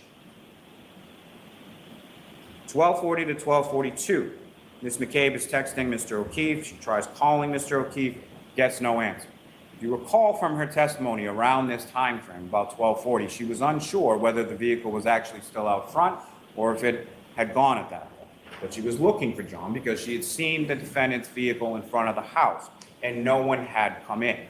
So she was wondering where her friend, Mr. O'Keefe, was. 12:55. The defendant texts John, "See you later." 12:59. The defendant calls, leaves another voicemail for Mr. O'Keefe. Exhibit 637. It sounded like this. John, I'm here with your fucking kids. Nobody knows what the fuck you are, you fucking pervert. But somebody did know where Mr. O'Keefe was. The defendant knew exactly where it was. She had driven him there. She had struck him there. She had left him to die there. 1:02 a.m., the defendant leaves another voicemail with no content. And then she texts John, "Your kids are fucking alone." 1:09 a.m., the defendant texts John, "I'm back in Mansfield. The kids are home alone." She's not. GPS, as far as it never disconnects from the Wi-Fi until the following morning. There's no indication that Ms. Reed left and went to her home in Mansfield at any point. 1:10 a.m., the defendant calls her parents. 1:11 a.m., she calls Mr. O'Keefe and leaves this voicemail. John, I'm going home. I cannot babysit. I need to go home. You are fucking using me right now. You're fucking another girl. Keep sleeping next to me. You're a fucking loser. Fuck yourself. 1:18 a.m., the defendant leaves another voicemail. Now, about 1:43 or 1:45 a.m. is when Julie Nagel testified that they were leaving the house. And she sees a large black object on the lawn near the flagpole while leaving 34 Fairview Road. Doesn't think much of it at the time, isn't expecting Mr. O'Keefe or any body to be out on the front lawn. 4:42 a.m., the defendant calls and speaks. The calls to her parents are finally answered. 4:49 a.m., the defendant calls Miss Camerano, screaming, "Where's Mike?" 4:53 in the morning is when the defendant instructs Kaylee, Mr. O'Keefe's niece, to call Miss McCabe. Why? Because the defendant doesn't have Miss McCabe's phone number. Indicates that John didn't come home. We got in a fight, and I left him at the waterfall. Those are the first statements or the first version of events that she's able to communicate out to the world as to what happened to Mr. O'Keefe and where he is. We got into a fight. I left him at the waterfall. 5 a.m., the defendant calls Kerry Roberts, saying, "John's dead, Kerry, hangs up the phone. 5:01, the defendant calls Kerry Roberts again. And it's at this point that she indicates that John's dead, he must have been hit by a cloud. 5:07 a.m., the defendant leaves One Meadows Ave. You have the video of that. It's number 153 in Exhibit 6. We'll get to that a little more in a moment. About 5:10 a.m., the defendant calls Kerry Roberts. Ms. Roberts starts calling hospitals, calling KCD, calling 911. Something that you would do if you didn't know where Mr. O'Keefe was for all of these hours, that all of these other phone calls are being made and these text messages are being sent and calling your parents and all of these other things. No calls to 911 from the defendant. While John O'Keefe is laying, freezing, and dying from a brain injury and a skull fracture on the front lawn of 34 Fairview Road. 5:11 a.m., the defendant's vehicle is seen on the Canton Library camera heading towards the waterfall. Seems to be sort of retracing steps. 5:18 a.m., the defendant's vehicle is seen at Washington Street and Chapman on the Temple Beth Abraham video, heading in the same direction that it was the night before when it was heading to 34 Fairview Road. 5:35 is when the defendant arrives at Miss McCabe's house. Ms. Roberts arrives shortly thereafter. Both of them see the broken taillight at that time in the driveway. Now that gap of 5:18 to 5:35 is way too much time to be driving from the area of the waterfall to Jennifer McCabe's house. And as I indicated a moment before, heading in the same direction, same directionality, retracing the steps from the night before, heading towards 34 Fairview Road. Why is it that the defendant can see Mr. O'Keefe when they eventually get to Fairview Road and no one else can? It's because she knew exactly where he was. She had hit him and left him there the night before, and she had gone back during that time frame between 5:18 a.m. when she's seen on the Temple video and 5:35 when she arrives at Ms. McCabe's house. 5:33 is when the defendant, Ms. McCabe, and Ms. Roberts returned to One Meadows Ave searching for John. 6:03 is when the defendant, and no one else, spots Mr. O'Keefe's body buried in the snow. Exhibit 12, indicating this cruiser camera video, which I know you've seen a dozen times.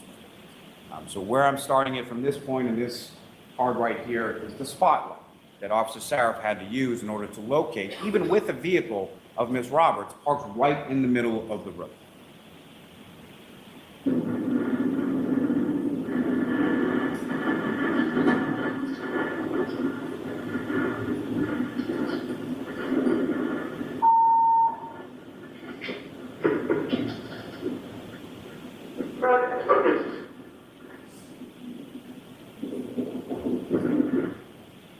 In the darkness, in the snow, in the blizzard, in those conditions, the defendant, sitting in the back seat of the vehicle, knows exactly where Mr. O'Keefe is, covered in snow, as you heard from all of the paramedics, from the civilian witnesses, from the first responders. But the defendant knows exactly where he is. 6:07 a.m., Ms. McCabe calls 911.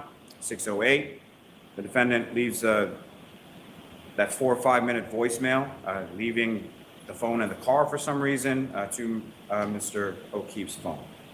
6:23 and 6:24 in the morning is when Ms. McCabe conducts those Google searches. 7:50 in the morning is when Mr. O'Keefe is pronounced deceased at Good Samaritan Hospital. 4:13 to 4:20 p.m. is when the defendant's SUV is towed from her parents' house in Dighton. 5:20 p.m. is when the search team arrives in the area of 34 Fairview Road to conduct the search for evidence. 5:30 p.m. is when the defendant's vehicle arrives at the Canton Police Department South. We circle back for a moment to Mr. O'Keefe, to his families, to his friends, and to his relationship with the defendant. You heard testimony from Paul and Aaron O'Keefe that they liked the defendant, that they thought he was good for John, thought he was good for the kids. All outward appearances of the relationship were good. And you heard testimony from the children that that was not true behind closed doors. But Paul O'Keefe testified that he told the defendant's parents this, that he liked Miss Reed, that he thought that she was good for John, thought that she was good for the kids, weeks before John's murder. He even blew her a kiss in the emergency department at Good Samaritan as he was walking out and she was still being treated while they were there. Invited her over to John's house to grieve with him. Invited her to sit down with him while he explained to their nephew Patrick about John's passing. The defendant shows up at the house. Abruptly goes upstairs with her father for a period of about 15 minutes, which is about half of the time that she spent there that morning grieving with the family.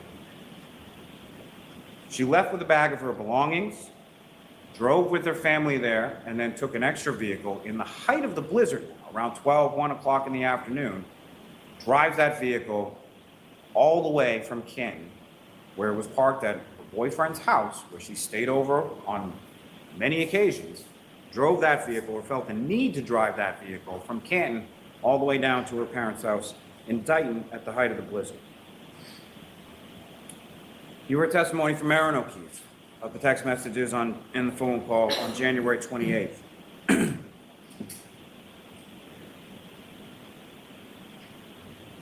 You've heard that Aaron O'Keefe called the defendant on the morning of the 29th because she was concerned for her. She wanted to know what was going on with someone she considered her friend.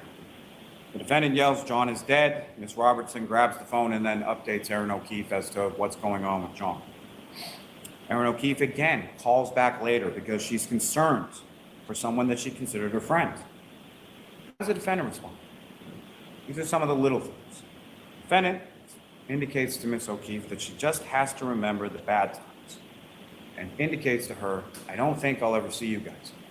This is after she's done her quick in and out at One Meadows Ave and is now with her parents or with her father, driving that car, essentially taking the murder weapon from Canton and bringing it down to her parents' house in Dighton.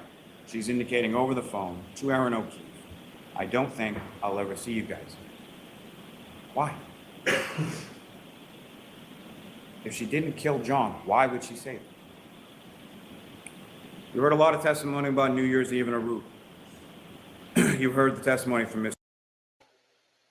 Hey, dumbass, maybe because they're breaking up? Maybe that means we're breaking up? I mean, that's jumping to conclusions for a prosecutor, isn't it? Wildly leaping to a conclusion that because she said, I don't think I'll see you again, that means she killed John O'Keefe? O'Keefe in regard to them exchanging, her and the defendant exchanging text messages on the flight down, arranging times to meet up. And then the defendant telling Aaron via text message that she caught Johnny kissing Laura's sister in the hotel lobby. She got into an argument about it, and then they never met up. Meaning the defendant, Mr. O'Keefe, got into an argument about it, and she and Aaron O'Keefe never ended up meeting up in Aruba. You heard testimony consistent from Laura Sullivan, Marietta Sullivan, as well as the children. The kiss never happened. It never would happen based on the relationship, the godfather relationship that John O'Keefe had with Laura Sullivan, her family, and particularly Laura Sullivan's child.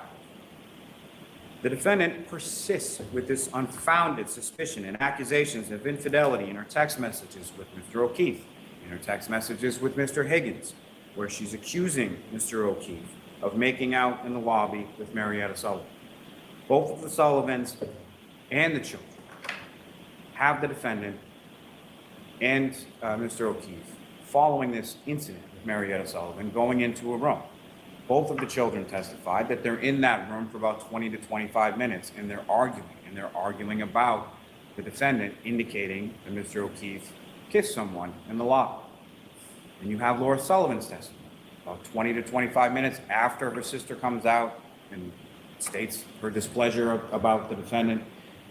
It's about 20 to 25 minutes before Mr. O'Keefe comes out, and then he and Ms. Sullivan have a conversation.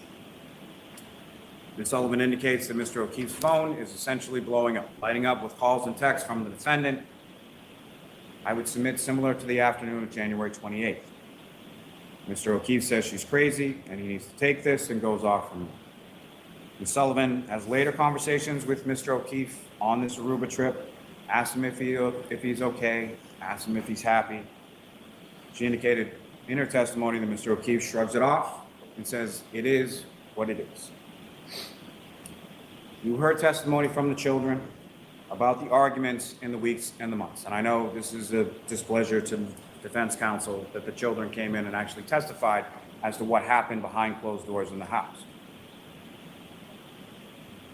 They both recall frequent fights. They both recall Mr. O'Keefe trying multiple times to break up with the defendant, asking her to leave the house, the defendant refusing to leave the house. His niece Kaylee, John tried to defuse, he tried to walk away, and the defendant would follow each time during each argument. They both indicated that Mr. O'Keefe had told the defendant that the relationship had run its course, similar to language within the text messages you have between the defendant and Mr. O'Keefe. That Mr. O'Keefe was sick of arguing, again, mirroring those text messages from January 28th, leading up into going out to see if McCarthy's, eventually the waterfall, and the defendant killing Mr. O'Keefe in the early morning hours of January 29th. We have the testimony in regard to the ring camera. Kaylee indicated in her testimony that John had had that for about a year. So during the course of 2 years or so of the relationship with the defendant, he got it while he was dating the defendant. The defendant had the security codes to the garage. Neither of the kids had access to the camera. Trooper Garino checked the laptop and the desktop that were left after the defendant did the quick cleanup upstairs with her father, upstairs in the home. Neither of those devices had access to the ring cameras. John had access on his phone. The defendant indicates, if you recall, in some of those text messages in regard to romantic kiss that she placed on Mr. Higgins earlier on January, whatever it was, during the Patriots game. Mr. Higgins and Mr. Jackson was indicating weren't very good friends with Mr. O'Keefe, but had been invited over to his home for a Patriots game, in which time the defendant escorted Mr. Higgins out of the garage and placed a romantic kiss on him. But during those text messages, when they're talking about that, if you recall, the defendant is saying something or joking about something that Mr. O'Keefe had been looking at the videos and had been asking her if there was something going on with her and Mr. Higgins. And what was her response to that? I know where the cameras are. There are only two videos missing from that ring system. One being the defendant getting to Mr. O'Keefe's house after murdering him, and the other when the defendant is showing Ms. McCabe and Ms. Roberts the broken taillight, both of which, both Ms. McCabe and Ms. Roberts testified as having occurred. No video of it. The variety of stories that the defendant tells on the morning of January 29th. There were text messages and voicemails from the defendant to Mr. O'Keefe, 53 phone calls from 12:33 a.m. to 6:03 a.m. 0 phone calls to 911. The defendant calls Katie Camerano. The defendant calls her parents at 1:18 in the morning, 4:38 in the morning, 4:42 in the morning. The call then from Kaylee's phone to Ms. McCabe. Why would she call 911 if she had no clue the guy was hurt? Like, are you picking up on the faults in logic and the wild leaps to conclusions that this guy's making? Like, why on earth would she call 911 if she was truly innocent and had no clue that he was injured? I mean, he's not making sense. Let's back that up a little. I can't even believe what my ears just heard. Both of which, both Ms. McCabe and Ms. Roberts testified as having occurred. No video of it. The variety of stories that the defendant tells on the morning of January 29th. There were text messages and voicemails from the defendant to Mr. O'Keefe, 53 phone calls from 12:33 a.m. to 6:03 a.m. 0 phone calls to 911. The defendant calls Katie Camerano. Okay, you know what that tells me? That tells me because he was not answering, she was freaking out and called and texted multiple times. Okay? So he dropped off the radar. So she's freaking out and she's calling and texting, et cetera, et cetera. Because she thinks that he's intentionally dropped off the radar because he's doing something bad because they're in a rocky place in the relationship. Why on earth would she call 911? I mean, I almost have to play it once more because that right here, I mean, God, dude, this, like, I could be a better prosecutor.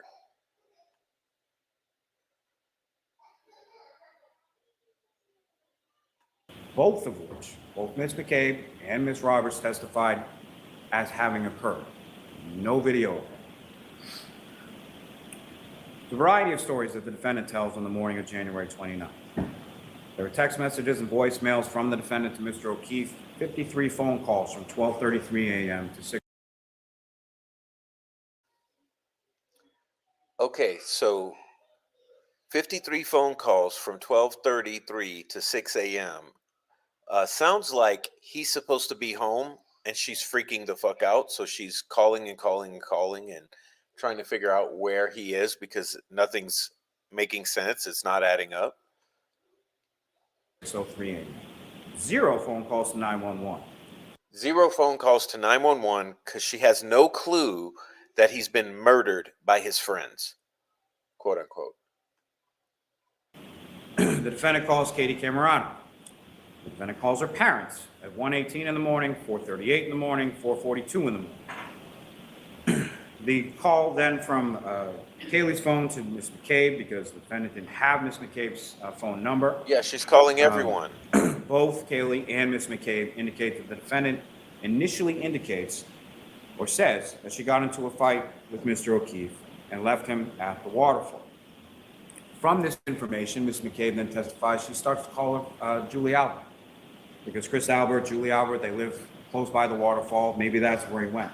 As the phone is ringing, And this is a phone call that both Ms. Albert and Ms. McCabe testify was never answered. As the phone is ringing, her husband Matthew McCabe reminds her that they saw the defendant and Mr. O'Keefe and the car outside of 34 Fairview, so she hangs up. During this call, or during these subsequent calls, the defendant indicates to Ms. McCabe, maybe I hit him, did I hit him? She then calls Ms. Roberts at 5 a.m. on the dot, indicates John's dead, hangs up the phone, calls back a minute later, indicates that Mr. O'Keefe was now hit by a plow and that he's dead. Is that a variation of the comb over?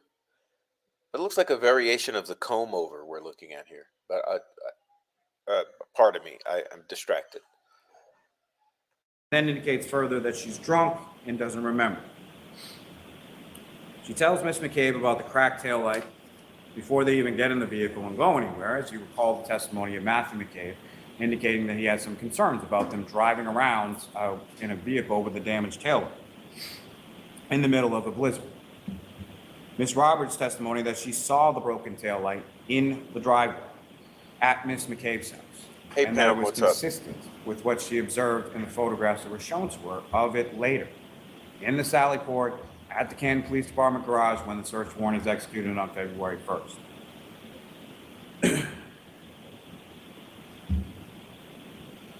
You have the text messages between the defendant and Laura Sullivan from January 29th, in which the defendant indicates to Laura Sullivan that John is dead, indicates that we found him in the snow at 5 a.m.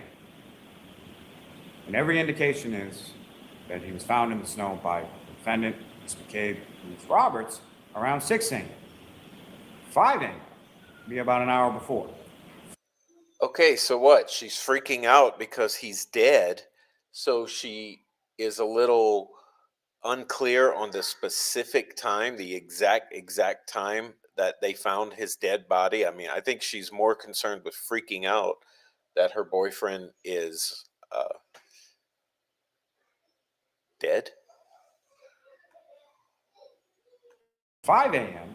would be between that time of where the defendant is unaccounted for, heading in the direction of 34 Fairview Road, 5:18 and 5:35.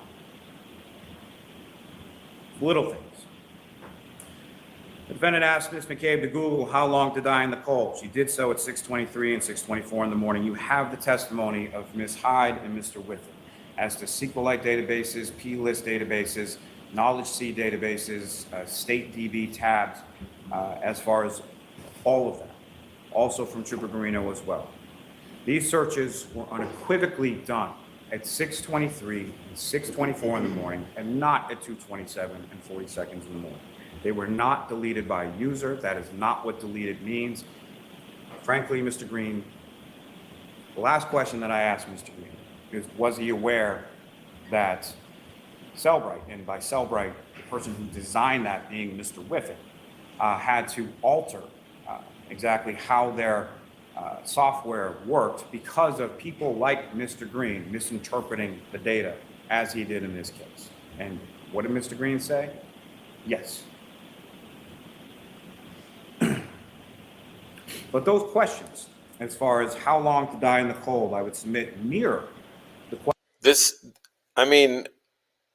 This guy isn't convinced himself. It's just screaming. It's just screaming that he's not convinced himself. Questions that the defendant asked firefighter Whitley in the back of the ambulance, if you recall those. She asked firefighter Whitley how long to die in the cold without a jacket. She knew how Mr. O'Keefe was dressed. She knew when she left him to die in the cold how he was dressed. The defendant made statements to firefighter Becker that the last time that she saw Mr. O'Keefe, they were in an argument. Again, in the back of the same ambulance as firefighter Whitley. You have testimony from firefighter Woodbury. Same kind of questions. If Mr. O'Keefe could be alive without a jacket. You have the testimony from each of these firefighters as to sort of the vacillating emotional state of the defendant that morning. What you have in the testimony from firefighter Woodbury is that despite all that, there were no tears that he observed from the defendant at that time. What each of those first responders indicate is that the defendant repeatedly stated, is he dead? Is he dead? Not is he okay? Is he going to be okay? How is he? Any sort of questions about the medical condition. Is he dead? That phraseology repeated over and over and over again. And when you take into juxtaposition that phraseology, text to Laura Sullivan, found him in the snow at 5 a.m. Again. So this means she murdered him.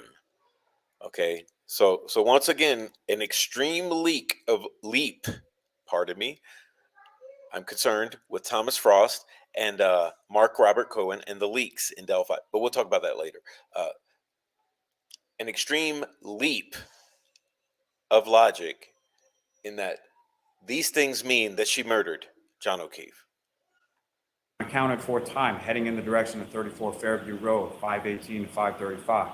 The repeated questioning of firefighter Whitney, firefighter Woodbury, asking Miss McCabe to look up those things in her phone. She's looking for confirmation, is what she's looking for. When she asks over and over again, is he dead? Is he dead? Is he dead? You have the testimony that you heard from Miss McCabe and Miss Roberts. I say them together because as far as these two women were concerned, they did not know each other, really at all. The only time, as they both testified to, that they had ever spent appreciably together prior to January 29, 2022, is when Mr. O'Keefe nicely took them out for sneakers because he had some sort of deal at a Reebok's outlet or something like that to sort of try to pay them back for the help that they provided him and the children. Jennifer with respect to the niece, and Kerry with respect to the nephew. But they're both contacted by the defendant in the early morning of January 29th. As Ms. McCabe testified, John was my friend. I love John. He was an amazing guy. At the waterfall, Mr. You guys remember Jim McCabe, right? The unhinged, maniacal witness, one of the most ravenous, insane, unhinged witnesses you've ever seen on the witness stand. Jen McCabe, he's now quoting as if she's some reliable, trustworthy, solid witness whose statements we should be taking at face value. Albert said going home to have a drink with his son, Brian Jr., if anyone wants to come. Open invitation to the table. She said to Mr. O'Keefe and the defendant, you guys should come. Both the defendant and the victim indicated that they wanted to come and that they were coming.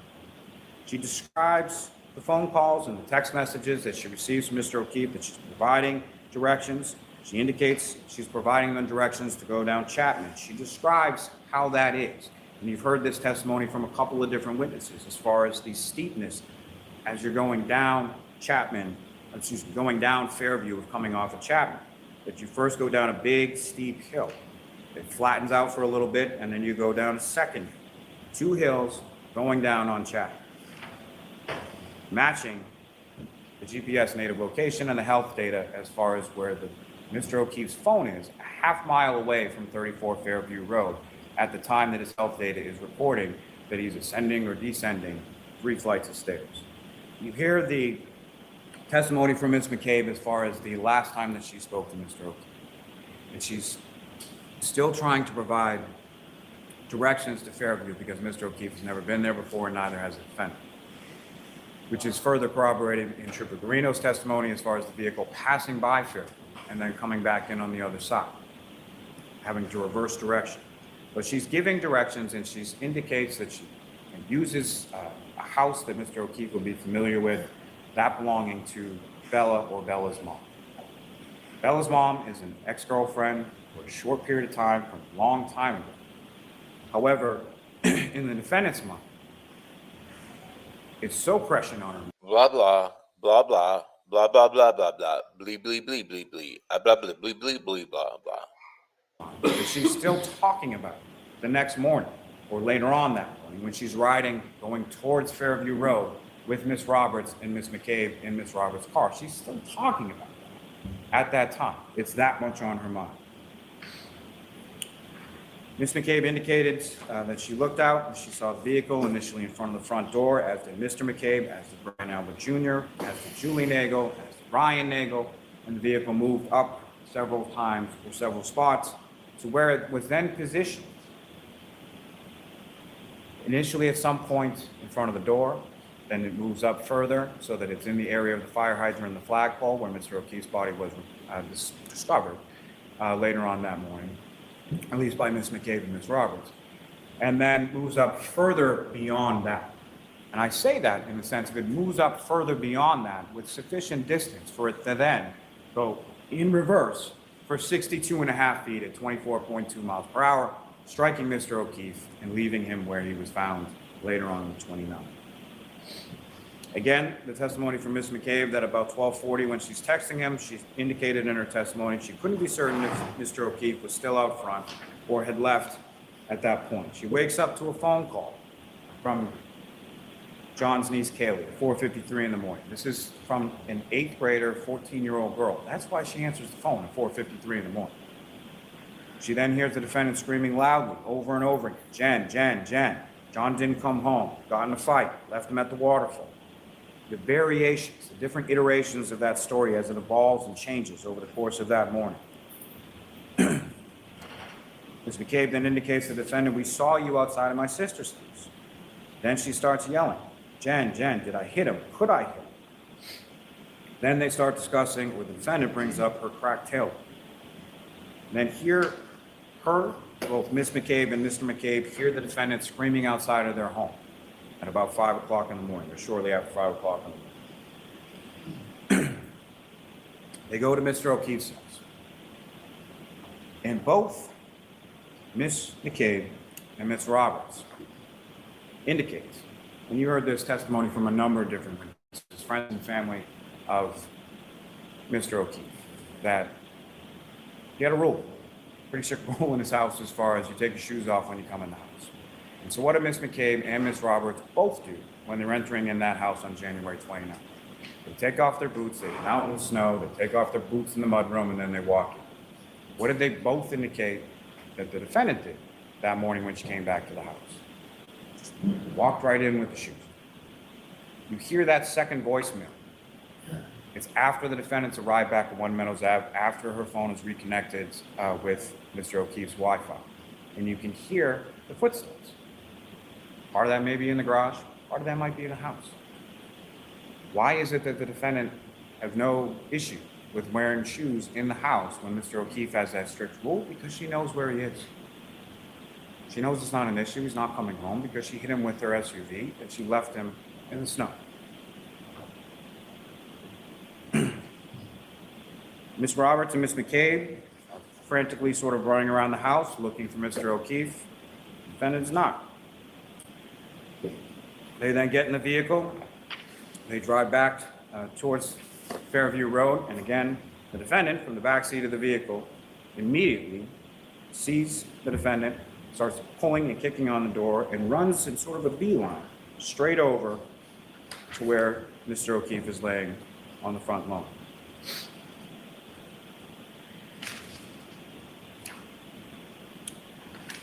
You have the testimony from Ms. Roberts as far as John's phone.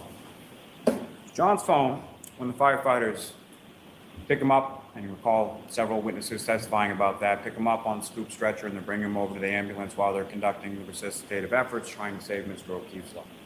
But Ms. Roberts indicated that she observed underneath it, only the phone, but the phone on the grass. On the grass in the area that is completely covered in snow in every other area except under Mr. O'Keefe, which I would submit indicates how long Mr. O'Keefe has been there. Now recall, around 12 o'clock or so is when it starts to snow and it starts to stick a little bit. And you heard all that testimony. And I know it was a lot of testimony about snow, a lot of testimony about weather, but there's a purpose to that. There's a point to that, okay? As far as the grass underneath Mr. O'Keefe's body, where his cell phone was, Ms. Roberts observed some 6 hours later after it starts snowing, is still visible only under Mr. O'Keefe where his body is, which I would submit as evidence to you as to how long he's been there.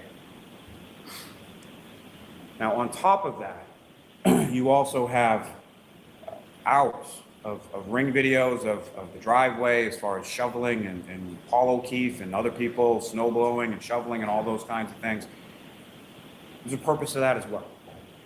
If you look at those, if you look at the video of the defendant crashing into Mr. O'Keefe's vehicle at a speed of anywhere from 0 to 5, which even Dr. Wolf would indicate would not cause the damage to the taillight that was observed in this case. You know what you don't see? You don't see snow move off Mr. O'Keefe's vehicle when they come into contact. You don't see any red or clear plastic pieces in the snow. And if you look at those stills, not the ones that counsel put up there during his closing, but if you look at each of the video and the stills, you can see the damage consistent with the taillight at each and every point. You see the damage consistent with the taillight from the 507 video. You see the damage consistent from the 822 video from Lieutenant Ray from the cruiser camera video when he's pulling into the driveway. You see the damage consistent from the Dighton video at the defendant's home. You see the damage consistent from the right here, February 1st, 2022, when the search warrant is conducted and Ms. Hartnett removes all those pieces from the vehicle. The weather is also important when it comes to the hair. The magic hair, as Mr. Jackson likes to call it. See, the magic hair was actually frozen to the vehicle, as was the glass to the bumper, because the vehicle looked like that on the left when it was caked in snow, when Officer Barrow saw it in the driveway in Dighton as they were wading through 1.5 feet of snow, walking up, because remember, they didn't even pull into the driveway because they had to have someone come down and plow it before they could get into it. That's what the vehicle looked like. What you can see, however, is the damage to the taillight, to the side of that taillight, consistent with it. So that hair, that 7/8 of an inch hair, was frozen to the side. And as you remember, the testimony from Sergeant Buchanan about the heated condition of the Canton Police Department garage, and that's one of the reasons that they took it there, because the other barracks that they could have taken it to didn't have that heated condition. So yes, after it's been in there from January 29th at about 5:30 p.m. until February 1st when they conduct the search warrant, the hair isn't still frozen as it's contained within heated garage, and the pieces of glass on the rear bumper have melted. The snow has melted, as you can see from left to right. The weather, also important, I would submit, weather was a weapon. Remember, the cause of death here is not just blunt impact injuries, it's blunt impact injuries and hypothermia. And you heard all that medical testimony in relation to it, and you heard all that testimony in relation to the snow and the weather and the wind. Wind gusts up to 37 miles per hour while he's out, Mr. O'Keefe is out there in just a shirt and jeans. Now, you heard also testimony from Ms. Roberts in relation to the injuries she observed to Mr. O'Keefe, that initially on scene, there was one eye that was swollen, not the other. That's indication of the swelling that Dr. Scortibella was testifying to, and no indication of a physical altercation.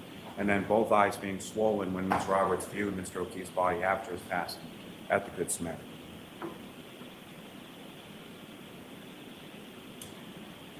Submit that all the testimony tells you the same consistent account, internally, externally, from civilian testimony to investigator testimony to medical testimony to forensic testimony to the. Hey, Lisa, just saying hello.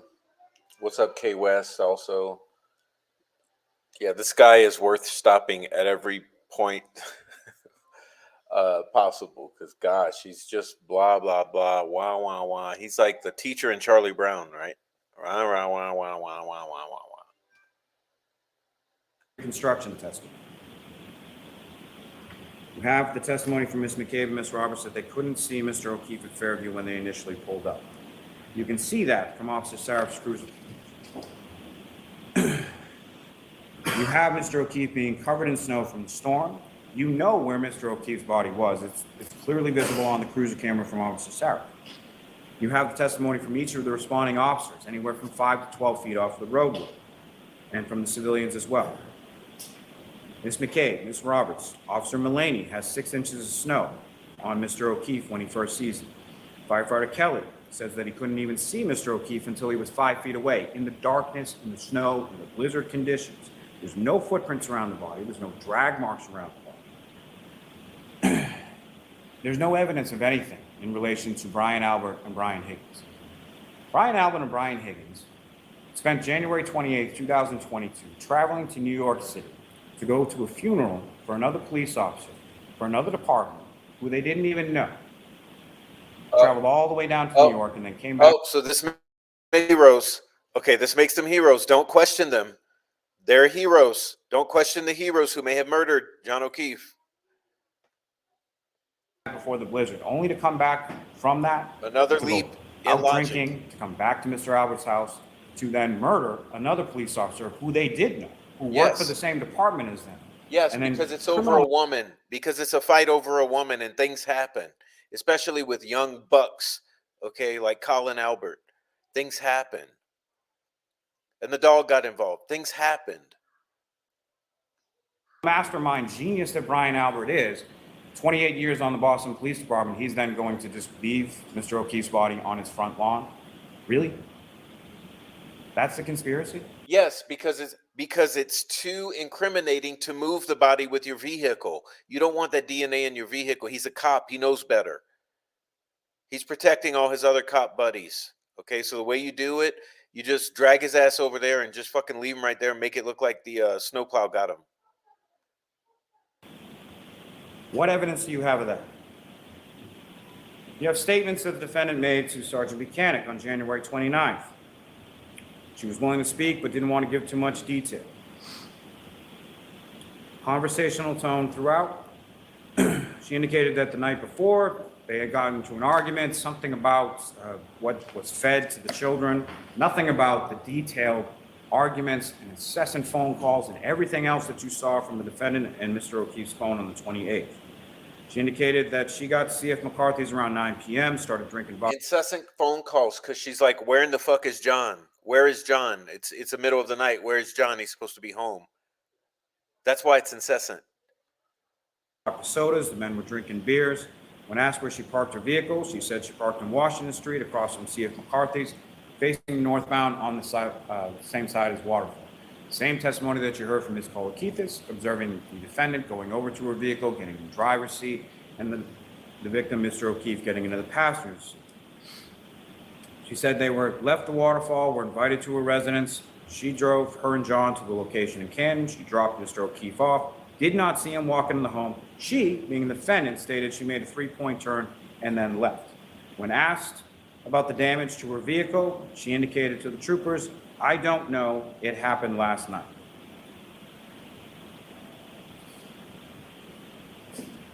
June 2022, you have that other recording of that other version that she now has evolved into, as far as stating to Sergeant Buchanan, "Are you aware that John was beaten up by Brian and Colin Albert? We're all in on the same joke, right?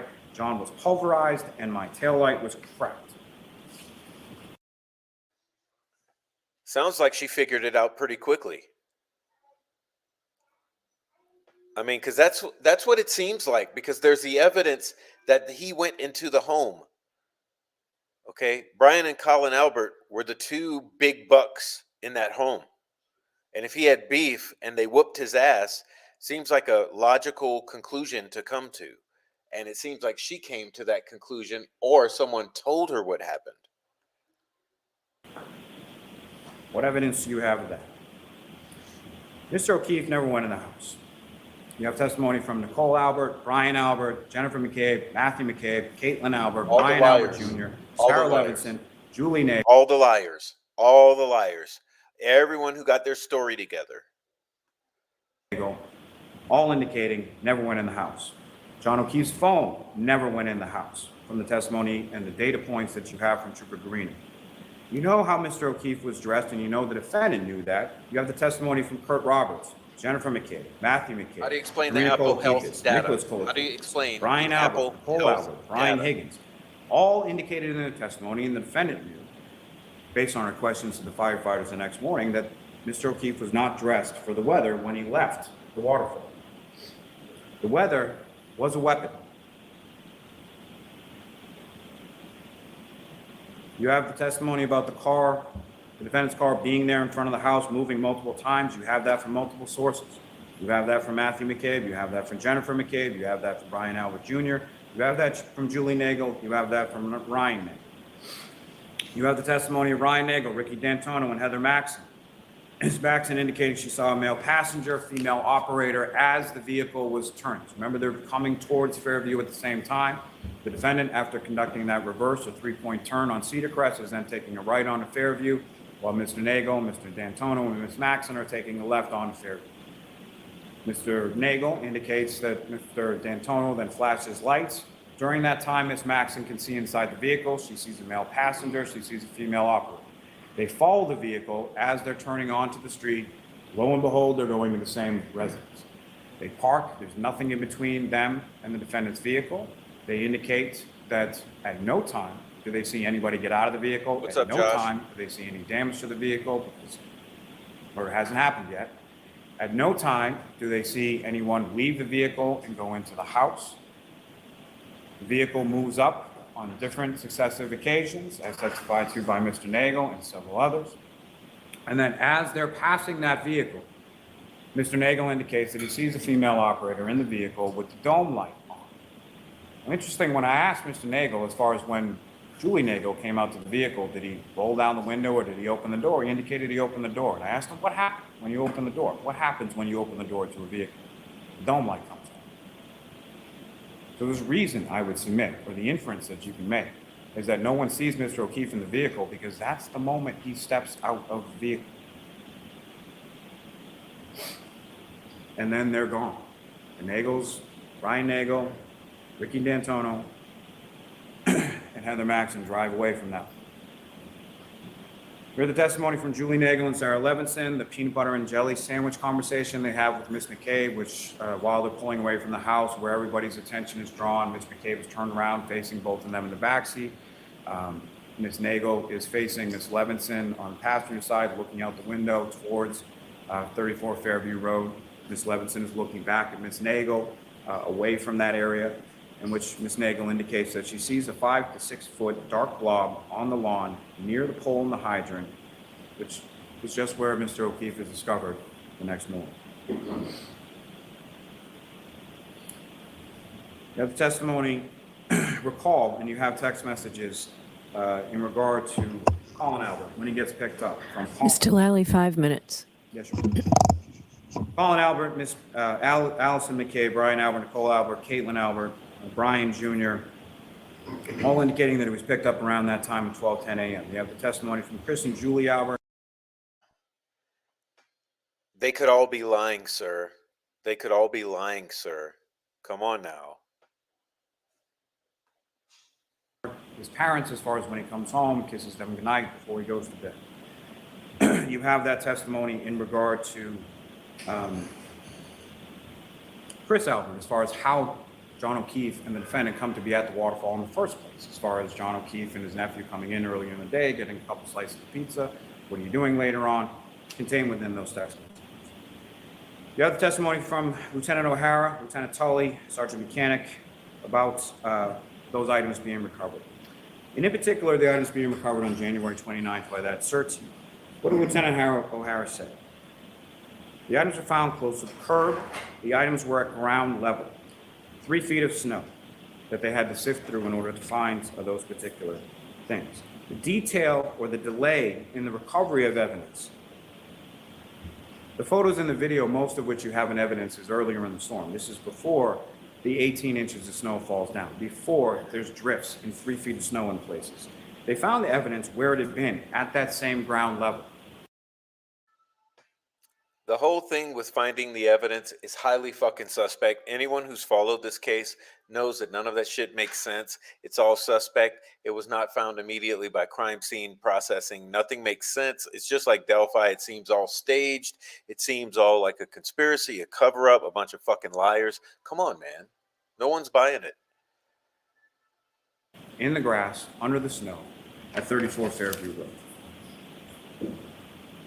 We heard all of the medical testimony, which I would submit is consistent, from firefighter Formati to Dr. Rice. We heard the testimony regarding the defendant's blood alcohol concentration from Dr. Fowler and Nick Roberts, 93 milligrams per deciliter, 0.07 to 0.08% at 9:08 in the morning. Being drunk doesn't make you a murderer, dumbass. Come on, this is slander. This is character assassination. Being drunk does not make you a murderer.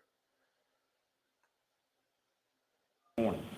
You heard it, Mr. Roberts' testimony in regard to the retrograde extrapolation, 0.13 to 0.29, extrapolating back to the time of the operation. The defendant admits to drinking vodka. It's on the receipts from C.F. McCarthy's and from the waterfall, and you have the witness testimony in the surveillance video in regard to that.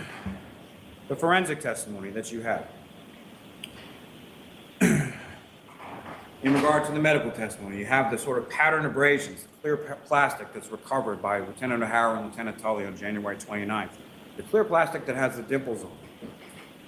No one, not Trooper Paul, not anyone, any point in time ever said that Mr. O'Keefe's arm was out like this at the time that he struck him, and he did a pirouette and then flew 30 feet in the air. 12 inches of abrasions that the doctors were, the biomechanical people were talking about yesterday, 12 inches and then 6 inches for the tail end, is easily solved by this. And the dimples on his arm are, that I would submit are consistent with the dimples on the tail light cover piece, are right around this area of the elbow. You have the testimony in regard to forensics as far as Mr. Porto, Mr. Bradford. John O'Keefe's DNA is on that tail light house, on the house. His DNA is there to the exclusion as well of Sergeant Mechanic and Trooper Proctor. Mr. O'Keefe's DNA is on the exterior of the broken drinking glass. Mr. O'Keefe's DNA, and only Mr. O'Keefe's DNA, is on his clothing and his fingernails, consistent with Dr. Scortibello's testimony that there is no evidence of a fight or an altercation. There's no one else's DNA under his fingernails. There's no one else's DNA on his clothing.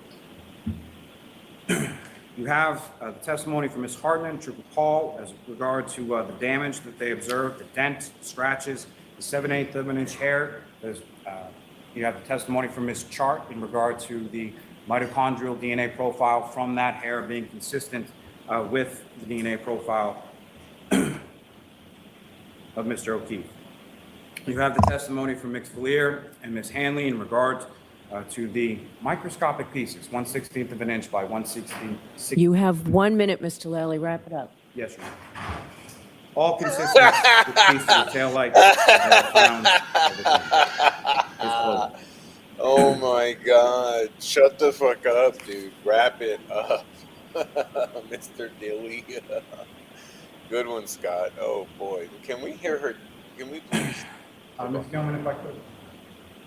Can we please have her? Did I just mess this?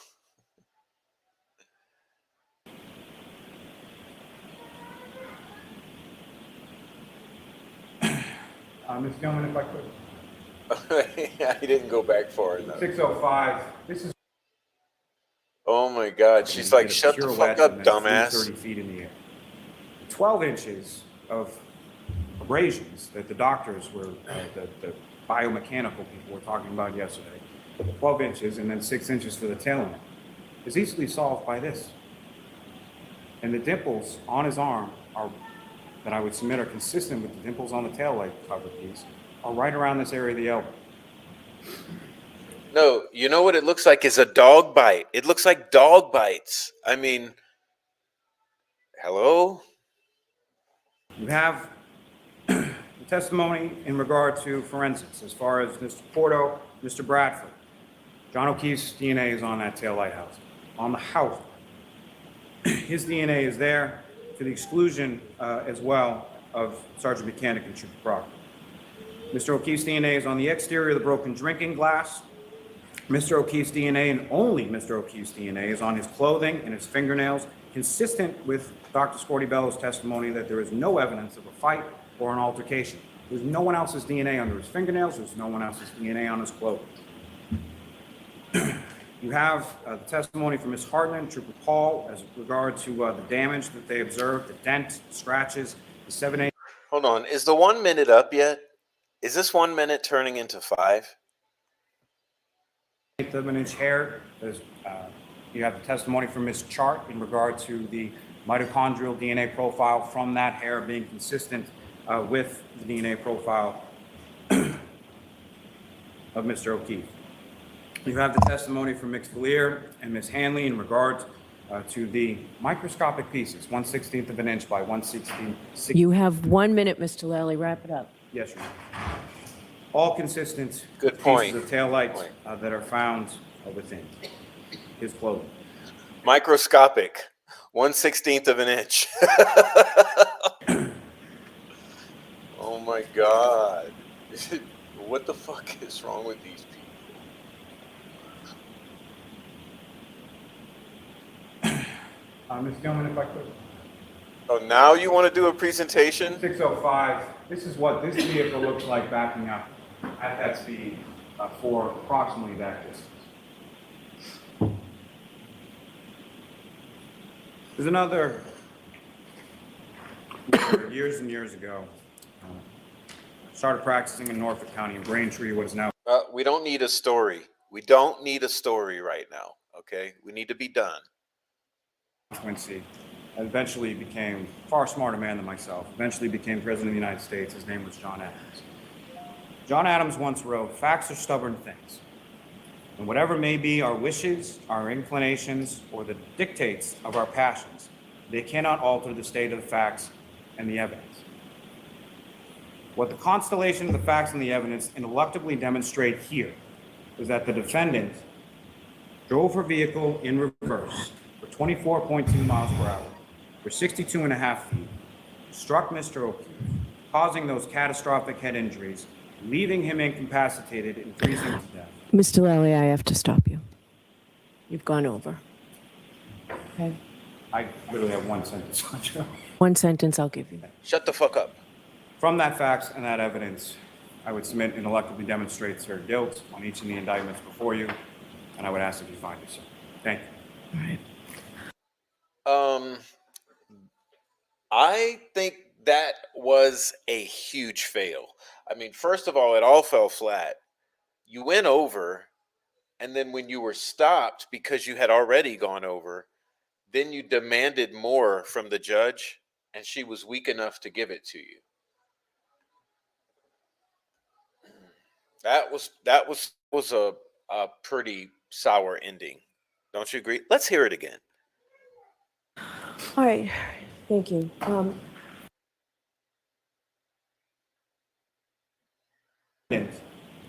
Drove her vehicle in reverse for 24.2 miles per hour for 62.5 feet, struck Mr. O'Keefe, causing those catastrophic head injuries, leaving him incapacitated and freezing to death. Mr. Lally, I have to stop you.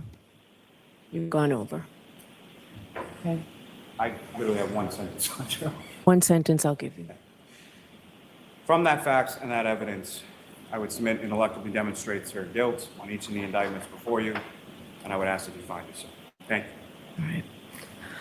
All right. Thank you.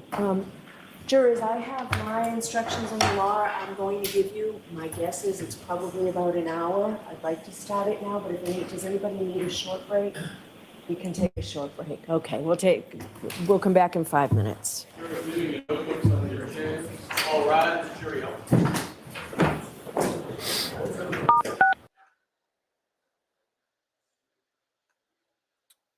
And that was your closing arguments for Karen Reed. Yeah, gratuitous mention to try to manipulate the jury with patriotic, heartfelt, heartstring pulling of John Adams. Absolutely bewildering. I mean, this is the way things work here.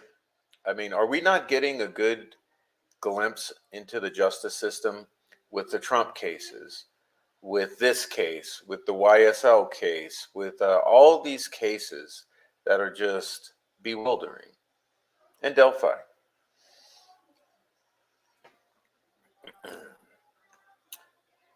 I think we're looking at disclosure, and maybe we'll see more and more. But that was unbearable. That last hour has been just unbearable. So that's it. That's it. So let's get out of here. I mean, it's late. I'm very tired, and I had enough. I mean, that last hour has lulled me to sleep. I don't know about you guys. So it ended up being a good bedtime show, huh? Anyway, we'll see you tomorrow. We got some really spicy Delphi content I would term it loosely as FAFO. So we'll be getting into that. But corrections, the defense's closing argument. The other was a third grade PowerPoint. Exactly. All right. So good night, guys.